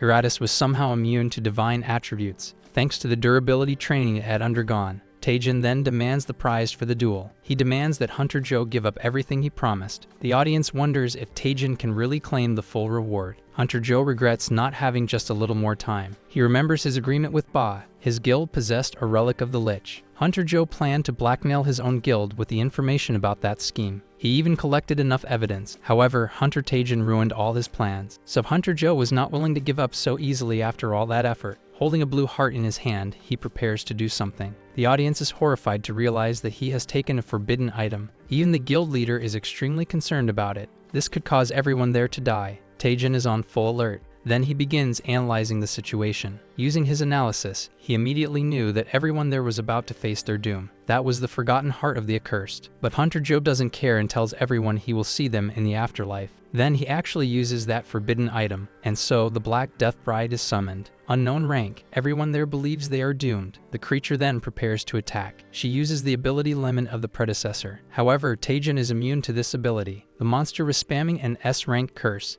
The creature was truly absurd. At that moment, a mysterious person offers to help. He was the retired founder of the guild. The old man was there due to the important occasion for the guild's future. He thanks them for the spectacle and says he notices that the MC's skeleton is not normal because it resembles a lich. However, the situation is too serious at the moment. They decide to leave that conversation for later. The guild founder then prepares an attack. The abomination is hit directly. It begins to scream frantically. As expected, a demon summoned at the cost of a life is truly incredible. Then the founder decides to test something else. He performs a new attack and wonders if that demon is capable of enduring it. That was the legendary blood magic of the guild founder. This was the man who ruled the world for 20 years since the Great Catastrophe, known for mastering the arcane ability blood magic. In his time, he was highly recognized, but now he is retired. At his peak, he elevated the Worm Guild to 3rd place in the rankings. However, the current situation, somehow it feels uncertain. The founder was being pressured. Taejin rushes to try to help the Lord of Bones. He notices that blood magic consumes the user's own blood, but the abomination infects upon contact. Close combat was certainly impossible. Taejin then launches his fireball. A loud explosion echoes through the area. However, the attack had no effect. Miri tells him to stay alert.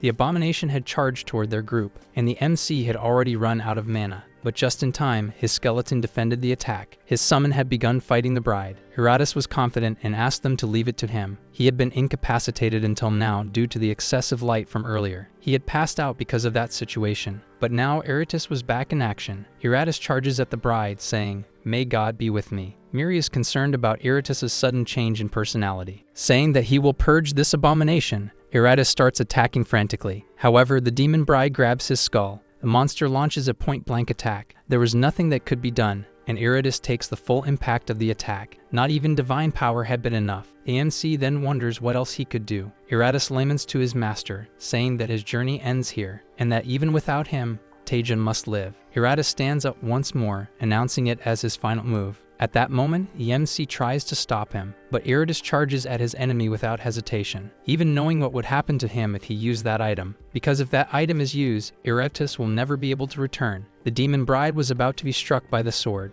Taejin was desperate because that item was single-use and worth 8 billion. However, nothing could be done. Hiratus had already swung the sword. The attack traveled straight toward its target. The demon bride was hit directly by the Holy King Gambling. The Bone faction was impressed by the skeleton's performance. Not only could he use divine attributes, but he could also wield a divine sword. Only the divine glow of that attack could be seen. The creature had been defeated, and Hiratus had gained an increase in his divine attributes. Taejin was quite upset over the loss of his item. However, Hiratus justifies it by saying that it was all to protect him. Hiratus is then affected by the petrification debuff, lasting for 1 day. Now it wasn't even possible to scold the skeleton. That sword was tremendously valuable due to its incredible destructive power. It consumed an astronomical amount of divine energy. There was no way to simply buy another sword now. However, Taejin acknowledges Hiratus' efforts. He congratulates him on his determination. Thanks to the skeleton, our MC managed to stay alive. At that moment, the Lord of Bones appears, commenting on the trust debuff that had drastically affected the skeleton. Taejin remarks that if he releases the summoning and lets it go, it might solve the issue. The Lord of Bones understands what needs to be done. It was the first time the founder had seen a skeleton using divine attributes. That sight was reminiscent of the heroes of the past. The Lord then starts remembering the old days. Then he thanks Taejin, because thanks to him, the guild was able to escape the clutches of Hunter Choy. Choy had been planning a coup to take his nephew's position. The old man realizes that the MC's goal might be the same, and he asks if there is anything Taejin wants with the Horion Guild. The reason our MC joined this guild was simple. Obviously, it was for his own benefit. However, Taejin has no plans to take what belongs to others, so he says that this guild still holds some value for him. The founder then announces to everyone present that Taejin has proven himself worthy. Then, the Lord of Bones proclaims that Taejin will be the new vice leader of the guild. With that, he asks our MC to say a few words. That was, in a way, his inauguration speech, and so he greets everyone present. Taejin says he has only one thing to tell them all. We must not steal from our brothers. And that was truly all he had to say. The scene cuts to the Myth Guild building. On the news, there is information that Taejin has become the vice leader of the Horion Guild, and this took many people by surprise. The leader says he respects the MC's decision despite feeling betrayed after helping him. His sister scolds him for being too kind and passive. She also laments not having been able to recruit Taejin, but it didn't make sense for him to have joined the Horion Guild. So she decides to try and understand his motivations by asking her close friend, Hunter Lee.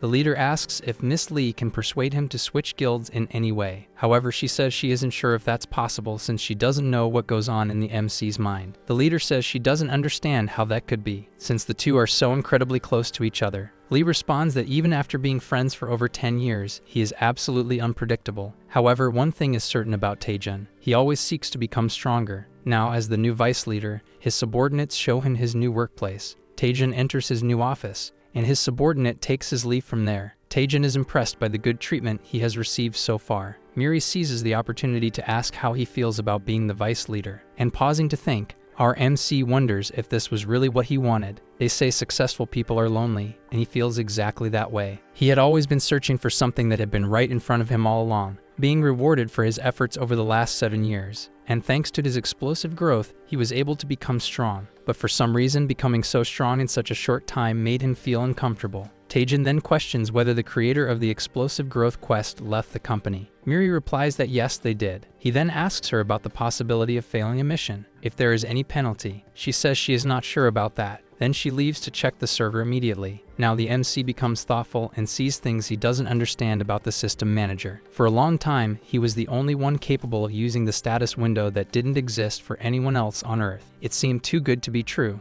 And at that moment, Miri appears, extremely nervous about something. Taejun asks what the commotion is about, and Miri responds that she was looking into information about explosive growth. She then says she will read the information to him. Explosive Growth User Guide. First rule for using the quest. While using explosive growth, users must complete certain designated quests. And if the user fails to complete one of these quests, all effects of explosive growth will disappear. This is a balancing measure to limit excessive user growth. So if Taejun fails to complete one of these quests, all the attributes he has gained until now will vanish. Taejun wants to know if this is really the case, if there is a possibility of losing everything. Miri confirms that, unfortunately, yes. Our MC becomes extremely furious, and Miri justifies herself by saying that this information was hidden. MC is confused by this, but Miri assures him that this type of information is top secret. All she knows is that explosive growth is a special priority ability. This means she had no way of knowing this information, but something still seems strange to Taejun, as if a game operator were testing a server for a possible balance update. So Taejun gets straight to the point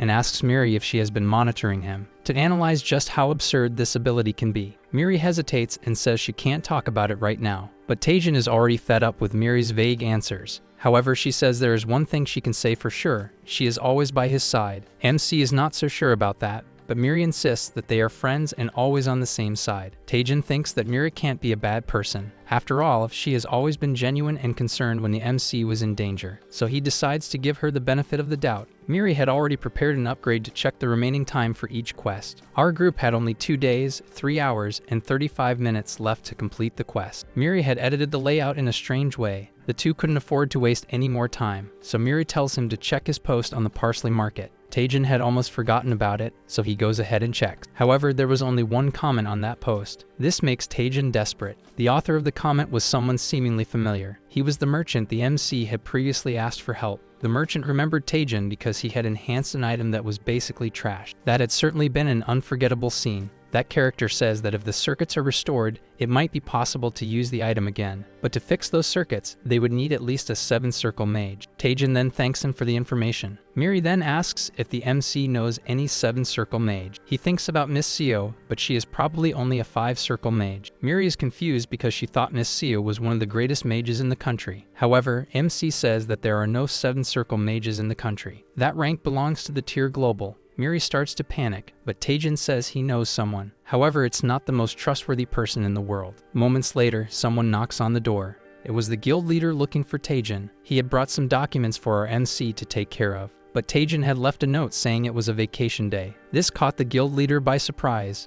On his first day of work, he had already taken a vacation and gone to that training tower. Miri wonders if there is any 7-circle mage there. Taejun begins to explain that the tower is actually a large portal, one that adapted to the terrain and took that form. They say the tower used to be a building a long time ago. The two then set off to find that old man, and suddenly he appears in front of the group with a true hero's landing. Taejun and Miri are taken by surprise. The old man greets the group, saying, "May Protein bless your growth." Then the two greet him properly. The old gym rat then asks what brings them there. Taejun gets straight to the point and asks if the old man can fix that item. MC says he believes the old man is capable of something like that. Then the old man confirms that it's a simple task and will be a great favor for his savior. But first he wants to ask our NC something. The old man asks Taejin what strength means to him, specifically, whether it is about the pursuit of power or surpassing the convictions of others. To achieve their goals, some train their bodies, and others keep honing their skills through training. But the old man wants to know for what purpose Taejin wants to become powerful. However, MC says he has no answer because he has never thought about it. The old man then states that strength without purpose is poison. At that moment, the old man throws a punch at our NC. The strike was devastating. Fortunately, it missed. If it had landed, Taejin would certainly have been sent to the afterlife. MC now thinks the old man has gone completely insane. The old man says his movements are good, but his heart wavers, like a beast wandering without knowing where to go. The old man then declares that he will teach the MC a lesson, and he tells him not to worry because he will go easy on him. Taejin was a little irritated by that attitude, so Taejin accepts the challenge, saying that he can't accuse him of elder abuse after this. Taejin lands a kick on him. The old man blocks it and praises his efforts. However, Taejin says it's not over yet. Then he unleashes a flurry of attacks, with his fist imbued in blue flames. These attacks seem to have some effect. As the old gym rat is pushed backward, the destructive power of the attack was truly incredible, and Taejin wonders if he actually managed to defeat the old man. However, the elder is fine and gives some praise to the MC's strength and creativity. But he warns that Taejin overlooked something, that the old man was, in fact, a mage, that this mage was casting an AX rank fireball. Taejin wonders if that is the same fireball he uses. This ability varies infinitely depending on the user's mana. The strength of mana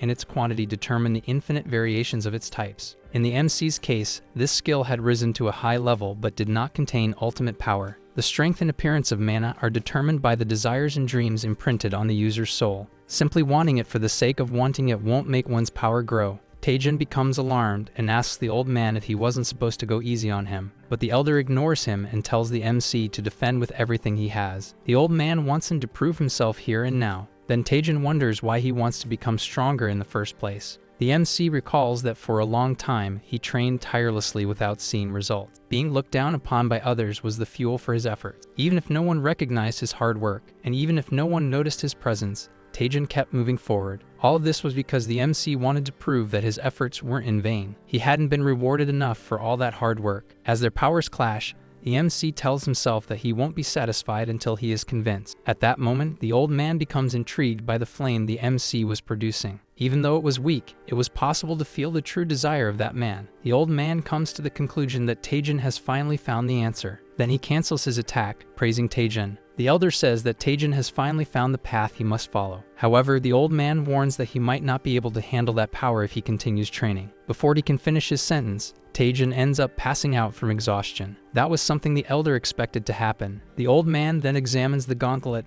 and says that its circuits are really complex. It might take him 8 to 12 hours to complete the work. The elder justifies that restoring such a circuit requires immense concentration. Moreover, he won't be able to do anything else while working on the gauntlet. The old man then asks Taejin to guard his body in the meantime. The MC accepts the task without hesitation. With everything decided, Taejin asks the elder to begin the work, and so it was done. The old man positions himself to start the restoration. The amount of focus and energy directed at the gauntlet was impressive. The elder then begins chanting an incantation. Meanwhile, the MC wonders what could be in this place that necessitates guarding the old man's body. Probably nothing, so Taejin decides to take a nap. Miri is worried, but Taejin tells her it's fine. Convinced, she decides to rest as well. Taejin then falls into a deep sleep, muttering about receiving valuable gifts. At that moment, a spider climbs onto his body. Taejin wakes up, feeling a bit disoriented. He gets a tremendous fright from the spider. Out of reflex and shock, he ends up attacking the spider. Taejin then tries to recover from the shock. Now he starts wondering where that spider monster came from. He thinks it could have emerged from a dimensional rift. It was known that creatures wandered between dimensions. They would eventually appear to attack hunters.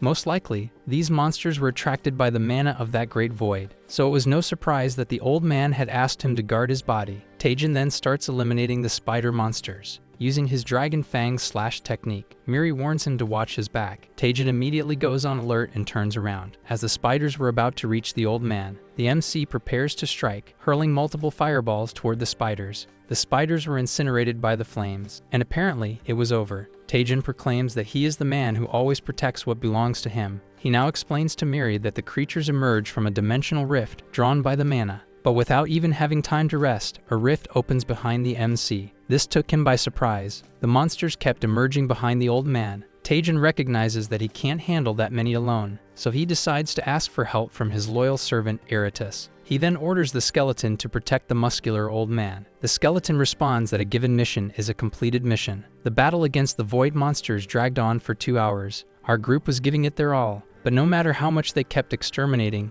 more waves of monsters appeared, and each time these waves came in greater numbers. 4 hours had already passed, and Taejin was already at his limit. The pile of exterminated creatures was incredible. There was no time to rest. The creatures kept appearing. One of these monsters was about to strike our MC. Given his level of exhaustion, Taejin wonders if dodging was even possible. But at that moment, a large fireball strikes the creature. MC recognizes that attack from somewhere. The character wonders who would be crazy enough to raid a dungeon alone. It was a group of Taejin's friends. Hunter Choy greets the MC by calling him an idiot as friends do. Fortunately, help had arrived, and Taejin was happy to see his friends there. Choy asks MC if he has any idea what's happening outside. A low-level dungeon had gone berserk, causing monsters to spill out of it. Civilians were forced to evacuate, and the situation was complete chaos. Choy was frustrated because a national emergency had broken out right on their day off. Taejin knew that every dungeon has a limit on the number of monsters it can sustain, and if for some reason that number is exceeded, the mana inside the dungeon becomes unstable, creating this phenomenon where creatures are expelled. This phenomenon is known as a dungeon break. It was the cause of the Great Catastrophe during the period of unrest. Our heroine Lee, who was a bit confused, asks who the old man is. The old lab rat was still in the process of restoration, and Taejin didn't know what to explain at that moment, so he simply says that the NPC is injured and their objective is to protect him, while the monsters try to attack him. For now, what they must do is eliminate these monsters, thus restoring the dungeon's stability. Hunter Choy says that was their goal from the beginning. With that, Taejin thanks his friends for their help, but Choy tells him just not to get in the way. While fighting, Hunter Choy uses the 5th form of the Light Blade art, then performs the Tempest Slash, striking multiple monsters with his lightning attribute attack. He takes the opportunity to brag that the monsters are too weak for someone like Taejin to be struggling. Hunter Choy continues eliminating the monsters when an enemy appears in his blind spot. Lee helps him and warns them not to let their guard down. If they lose focus for even a second, a tragedy could occur. Once again, our Wonder Woman scolds Hunter Choy for letting his guard down. The skeleton Eratus also agrees with her, saying that what they need right now is to work together. However, our group was not moved at all by the skeleton's speech. Meanwhile, the monsters kept charging toward the old man. Taejin promptly positioned himself to defend him, saying that monsters focusing on mana was no surprise, but that number of monsters was something new, even for the MC. Suddenly, a great tremor is felt. Lee asks everyone to look in that direction, where a gigantic monster had just appeared. The upper part of the creature looked humanoid, however the rest of it was shaped like a spider. The appearance of that abomination did not surprise Taejin, because it had already been too strange for so many spiders to appear. That was the Void Swarm Lord, rank S. Taejin then begins to reflect on the origin of that boss. Lee also realizes that this boss is the source of the swarm of spiders, and it was certainly no coincidence that the creature had revealed itself. It could very well be a trap. Hunter Choy asks if they're just going to stand there watching, because if they don't act now, they're going to end up in serious trouble. Taejin agrees that he's right. Our group can't just attack recklessly, but they also need to do something. In a situation like this, the best strategy would be to send the skeleton Eratus, of course. He asks if MC is sending him to his death. Taejin replies that obviously he is, because Eratus is immortal after all, and if he ends up dying, Taejin will simply revive him. Choy also loses patience and tells the skeleton to get moving already. The group then asks Eratus to check whether it's really a trap or not. Everyone there was cheering for our skeleton. At that moment, Eratus begins to prepare himself. However, he becomes emotionally shaken by being treated as a mere tool. Eratus charges toward his enemy while saying a prayer for his Father in heaven, asking him to grant him strength in this moment. After the attack, Eratus notices something strange. Nothing had happened, and it didn't seem to be a trap. Taejin watches, commenting that Eratus was being dramatic for nothing. However, at that moment, a monster begins to absorb Eratus' weapon. Immediately, the skeleton retreats. The scene of the creature attempting to absorb the weapon was grotesque. But at that moment, Taejin notices something strange. He warns his companions that the creature likely has a mana absorption ability, and that they must fight without using any skills. Lee also realizes that the more they use abilities, the more monsters appear. The monster has been feeding on the mana of their group this entire time. Hunter Choy is surprised, saying he has never seen anything like this before. The objective now was to fight without exposing any type of mana to the enemy. Hunter Choy boasts that he doesn't need to use mana to fight, that even without mana, he can handle these pests. Taejin then praises the performance of his friends. Then he moves in to help Iratus deal with the boss. Choi doesn't like it at all since the MC is about to claim all the glory for himself. However, if he fails, he will certainly be turned into minced meat. Taejin is very confident in his plan, thanks to his observation that the creature prefers certain types of mana. Taejin appears behind the boss, provoking it. He tries to get the monster's attention by using his fireball at 90% power. His friends don't understand what he's trying to do. The MC then fires the fireball toward the monster. The attack was about to hit the spider boss, which prepares itself to absorb all that energy. As that old man had said before, mana reflects the user's desires. Attributes vary based on these desires. With the goal of masking this attribute using Grid Fireball, Taejin had launched his attack at the monster. However, it wasn't a normal attack. Taejin had that mischievous smirk on his face as he watched, and that was all that remained of the boss. Taejin finds the creature's appearance disgusting, but as repulsive as it looked, there was an interesting discovery. He had found a highly valuable void silk thread, produced by the spider monster. The only problem was that he had to feed the spider with mana for it to produce more. At that moment, someone asks to enter the room, and Taejin was quite excited about this visitor. The vice leader, who had to deal with a crowd of reporters, asks what Taejin had been doing until now. He informs him about the dungeon break that happened in a beginner's dungeon. Taejin praises him greatly for handling the situation. Then the MC encourages him to keep up the good work, but the guild master says it could become a problem if he keeps doing the MC's job. Taejin states that what matters is not what is done, but how it is done. The guild master, who had faced an unprecedented dungeon break, and Taejin, who physically stopped the catastrophe. This incident will be remembered for the next 10 years.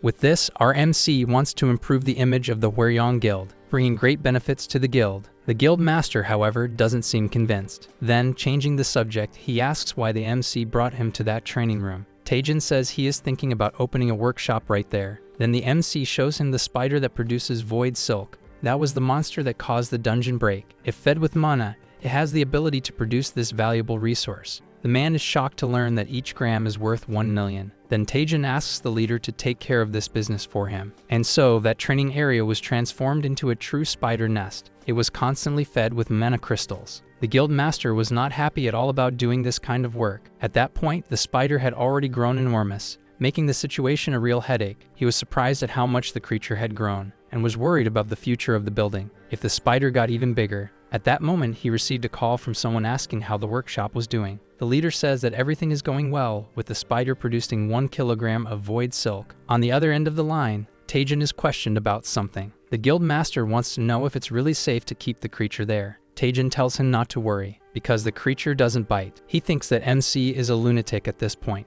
Taejin has a business trip, but the guild leader wants to know what kind of business this is. Taejin responds that he wants to visit Dawado, the home of the former guild master. Upon hearing this, the current leader is shocked. That is a Class 1 danger zone, and entry is only permitted by the union headquarters. He could get the credentials from his uncle, but it is not possible to contact him at the moment. Taejin says he understands the situation, but he has contacts and will find a way. The guild master then asks what kind of business Taejin has with his uncle. Taejin explains that it is a formal visit and to receive a special gift his uncle had promised him. However, there is also another reason. MC needs to learn the blood magic skill for his new quest. He has 4 days to do it. The scene cuts to the Chinunjin Guild. Someone walks into Miss Seo's office. It was Taejin entering. The two greet each other. Miss Seo says she heard the news that he stopped a dungeon break. She is impressed that Taejin is always caught up in these incidents. Miss Seo also says that it's a shame that he joined a guild that wasn't hers. She also mentions that the other guild leaders are frustrated, but what can they do? Some guild leaders even drank themselves silly out of frustration. But Seo says she understands because MC has always been interested in dark magic. Then she finally asks what Taejin wants from her. Taejin gets straight to the point, saying he needs an update to enter Dewa Island, so he wants Miss Seo to accompany him. However, she says she can't go because she has other commitments. MC's plans are ruined, but Miss Seo says she can get the authorization. Taejin asks how. Seo says it's a bit complicated, but she will handle everything. She needs to register a guild member to escort him there. Miss Seo then asks him to take something. It was a token of appreciation for solving the sabotage in that rank B exam. She explains that it will be important for maintaining his privacy, given all the fame. The token is a free pass to a high-security apartment, impenetrable to unwanted visitors, so she thought it would be the perfect gift at this time. Taejin is deeply moved by how much she liked the gift. He asks if he can call her Big Sis from now on. The scene cuts to the home of the Lord of Bones. Something was happening that signaled the time had come. A sinister being said it could no longer suppress its thirst. The mysterious creature demanded the old man's blood. It said it wanted to devour the old man's entire body. A new day arrives at a certain port. 3 days remain for our group. However, considering the travel time to the island, MC has only about 2 days. The deadline is tight, and the reward is unlocking the horizon of communication skill. Taejin asks Miri if it's really okay for his skill to interfere with the status window's resources, like what happened the other day with Spell Dispel and the QR scanner, all of it added by explosive growth, and if it's normal for just one employee to have the power to create all of this in the company's system. Miri says she already looked into it, but they only told her to keep an eye out in case of any irregularities. That was the only instruction she had received so far, and upon hearing that, MC begins to understand the situation. He wonders if this isn't already a threat to the company, and he remembers when he completed his last quest and gained the Monon Wiki feature, a feature that allows him to analyze a monster's characteristics. The explosive growth skill not only increased his stats, but also granted him a vast range of abilities and functions. It is, without a doubt, an absurd skill, so MC wants to take advantage of it while he can. Suddenly, a familiar voice greets Taejin. It was Hunter Yu, very happy to see him. She pauses for a moment and takes something out of her bag. It was her phone. She didn't want to miss the incredible opportunity to take a picture of him. Taejin was very famous after all, but judging by his expression, he found it quite weird. It was clear that he didn't like it at all, but the beautiful girl didn't care one bit. She kept taking pictures without permission, as if they were even a couple. At that moment, another character appears out of nowhere. It was Hunter Kang, with his usual over-the-top behavior. Yu, also caught by surprise, wonders what that lunatic is doing there. Taejin doesn't even remember the guy. He then starts talking about when he was heroically saved by the MC, saying that he now respects Taejin more than anything. In the middle of that awkward situation, someone calls out to their group. It was the ship's captain, saying it was time to leave. Their group boards the ship, and then they set sail. The captain says that if it weren't for a request from the guild, he would never go to that cursed island. Our MC responds, asking why, and the captain asks if he isn't aware of the monsters surrounding the island. Taejin replies that he is and recalls that the sirens are numerous there. The captain agrees and adds that it is their breeding season. The monsters become incredibly aggressive because of their eggs. Any disturbance in the water will surely cause the monsters to jump onto the boat.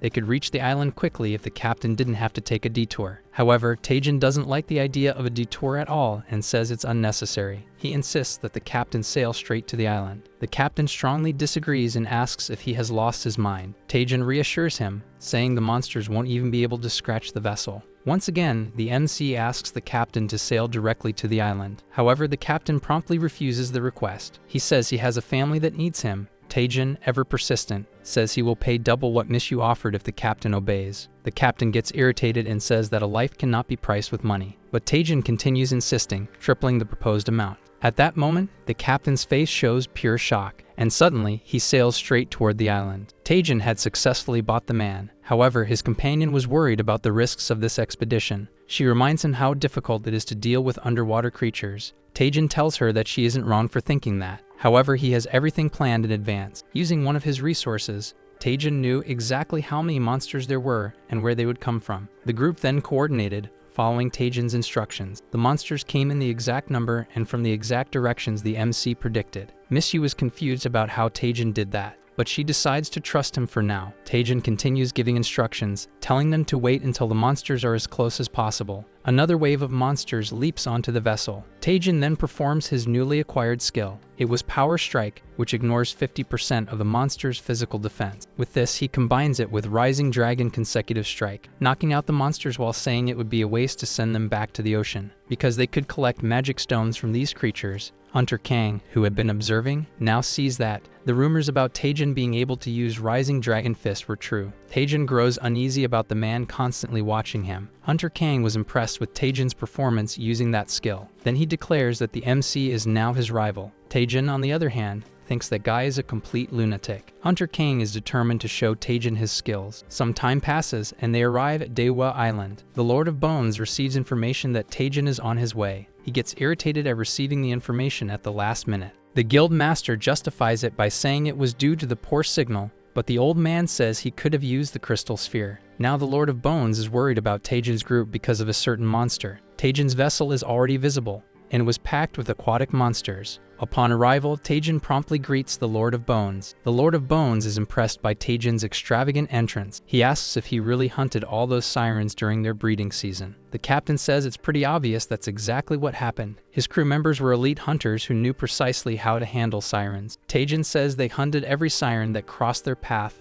but didn't wipe them out completely. Many of them must still be hiding at the bottom of the ocean. The old man says that's only natural. However, sirens aren't capable of diving to the ocean's depths, except for one siren. At that moment, Parsley navigation detected a hostile creature behind the MC. It suddenly emerged, putting everyone on high alert. The monster charged toward their group. Everyone there went into full battle readiness. Taejin warns that the monster is 100 meters to the northwest. The quick-footed Yu rushes ahead to try and immobilize the creature. Then she performs Ice Chamber. However, it seemed like the skill hadn't completely restrained the monster's movements, and Hunter Yu was already at her limit. The monster finally broke free. Shards of ice flew everywhere, leaving our dear Yu in shock. She now wonders how a mere rank B mermaid could have the ability to nullify her skill. Miss Yu then warns Taejin that this creature is not normal. The monster finally reached the shore, and the ship's captain panicked at the sight, because the monster before them was none other than the Mermaid Queen. Taejin is surprised that such a creature lives near the coast. This time, MC would have to be careful because the monster's scales reflected magical attacks. There was also no way to immobilize the monster. Taejin then thinks about retreating for now to come up with a strategy. However, the Lord of Bones was already in position, wondering if this was the end of that thing's lifespan. The old man tells all the hunters to step back, because he will take care of the Mermaid Queen personally. With that, the Lord of Bones performs his ability, allowing the creature to be immobilized. The old man is furious at the monster for daring to bare its fangs at his master. This attack from the Lord of Bones was extremely effective, causing the monster to be destroyed upon impact. The Lord of Bones tore the creature to pieces. Those pieces all fell into the ocean.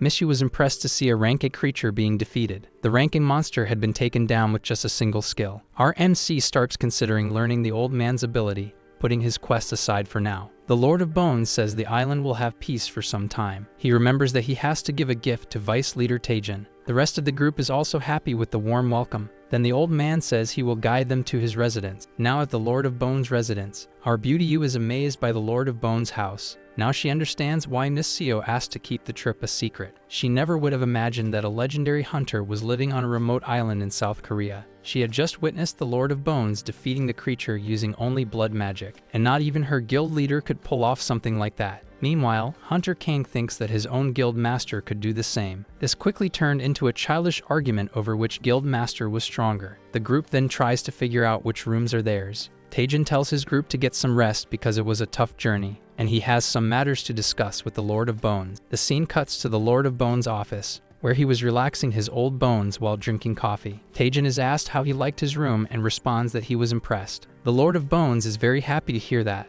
Then he gets straight to the point about the gift he had to give NC. The two then head to another location. On the way, the old man says he heard about the dungeon break incident, and how incredible Taejin was in resolving the situation. However, Taejin responds modestly. He talks about his guild leader's contributions. The old man immediately gets irritated at the mention of his nephew, because that brat nearly drove the guild to ruin. The old man brings up debts, bad business deals, and poor management, all under his nephew's leadership. But now, thanks to the dungeon break incident, his former guild was finally recognized for an act of heroism. Taejin starts thinking that his guild leader is even more of a disaster than he originally thought. And because of that, MC wants to know why the old man entrusted the guild to his nephew. The Lord of Bones should have known that he wasn't the right person for the job, so he decides to answer Taejin's question. He says he had become too weak. The nerf had hit him hard. Taejin doesn't understand a thing, and the old man tells him to follow him into the next room. NC doesn't entirely dismiss what the old man says because aging does affect a hunter's strength. However, Taejin tries to check the Lord of Bones' stats, but it wasn't possible because the target's stats surpassed the user's.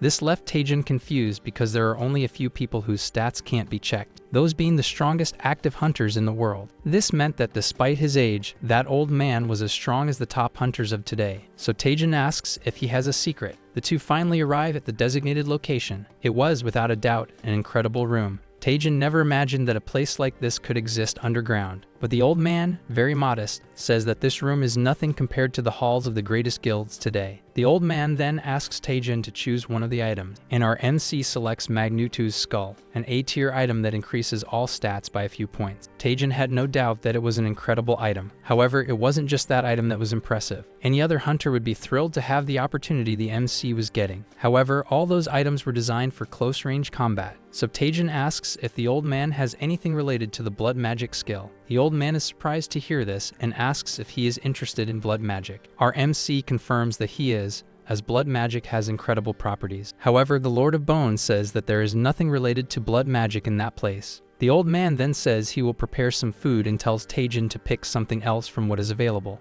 If Taejin finds something to his liking, he is free to take it. Our MC finds the previous situation strange, and all he truly wanted was blood magic. Nothing else there satisfied his great ambition. Miri asks if there is no other way to learn blood magic. However, Taejin explains that blood magic isn't a skill one can simply learn or ask someone to teach. It is an ability based on a passive skill called mana blood, and if someone hasn't awakened that passive, it is impossible to use blood magic. Taejin thought there might be a book in that place that could help him awaken mana blood. At that moment, the flash function is activated, detecting hidden devices. Then, a specific location becomes highlighted. Taejin didn't know that Miri had added this function after the dungeon incident, and they find a very suspicious red button. Miri jokes that the button could be for launching a nuclear missile, but Taejin says it's probably nothing serious and decides to press the button. A bookshelf then moves, revealing a secret passage. Everything ended up working out, but Miri had already prepared for the worst possible scenario. Inside the hidden chamber, a book stood prominently in the center of the room.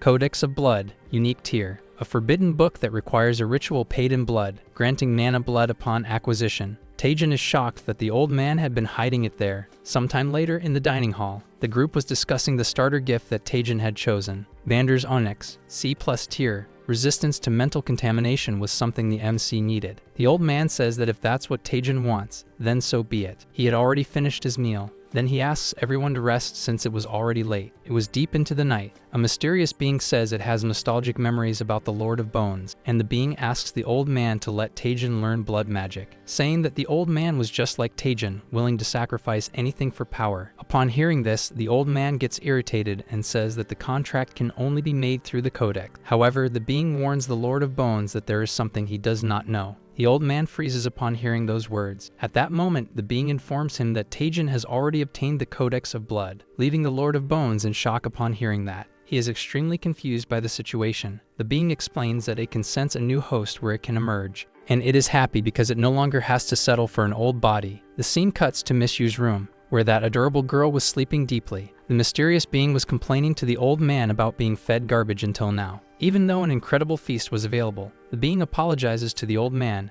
but it can't hold back anymore. It is losing its mind with hunger. Then the being asks the old man to also savor the delicious soul of that girl. But at that moment, someone calls for the Lord of Bones. It was Taejin, asking what he was doing in that room so late at night. The old man, in turn, asks the young man what he is doing there. Taejin replies that he was feeling guilty and wanted to apologize for earlier. The MC explains that he wasn't completely honest because what he truly wanted was something else, and that was the Codex of Blood. Once again, Taejin apologizes, saying that he has his reasons for wanting to learn blood magic, reasons so strong that he would be willing to sacrifice everything for it. With a sinister expression, the old man asks if he is truly ready for this, because blood magic is beyond imagination and this power comes at a great cost. Taejin then declares that he is more than ready. That was all the old man needed to hear at that moment. So without further delay, he tells them to begin immediately. Taejin is confused, and soon the mysterious being reveals itself to him. Taejin demands that the being identify itself. The being then introduces itself as a great mage from ancient times, a blood mage who has revived countless times, one who will grant great power to MC, provided that he allows it to reside within his body, and nourishes it to maintain all of its grand power. At that moment, a warning appears, alerting Taejin that an unauthorized user is attempting to access his status window. The Blood Codex was enveloping Taejin. He panics, saying that this was not part of the deal. However, the being tells him that it is too late to turn back. The great ancestral mage was attempting to inhabit Taejin's body, and the status window was synchronizing with the new user. Our MC begins to panic, saying that he still has so much to achieve. The being then thanks Taejin for finally stopping his resistance, and it is impressed by how much better this new body is compared to the old, decayed one it previously possessed. However, Taejin suddenly starts acting in a completely bizarre way. and the being inside his body couldn't even process what was happening. Something seemed seriously off with Taejin, and the ancestral mage finally realizes that it was unable to control this body. Our video ends here. If you enjoyed it, please like and subscribe to the channel. Until next time, bye bye.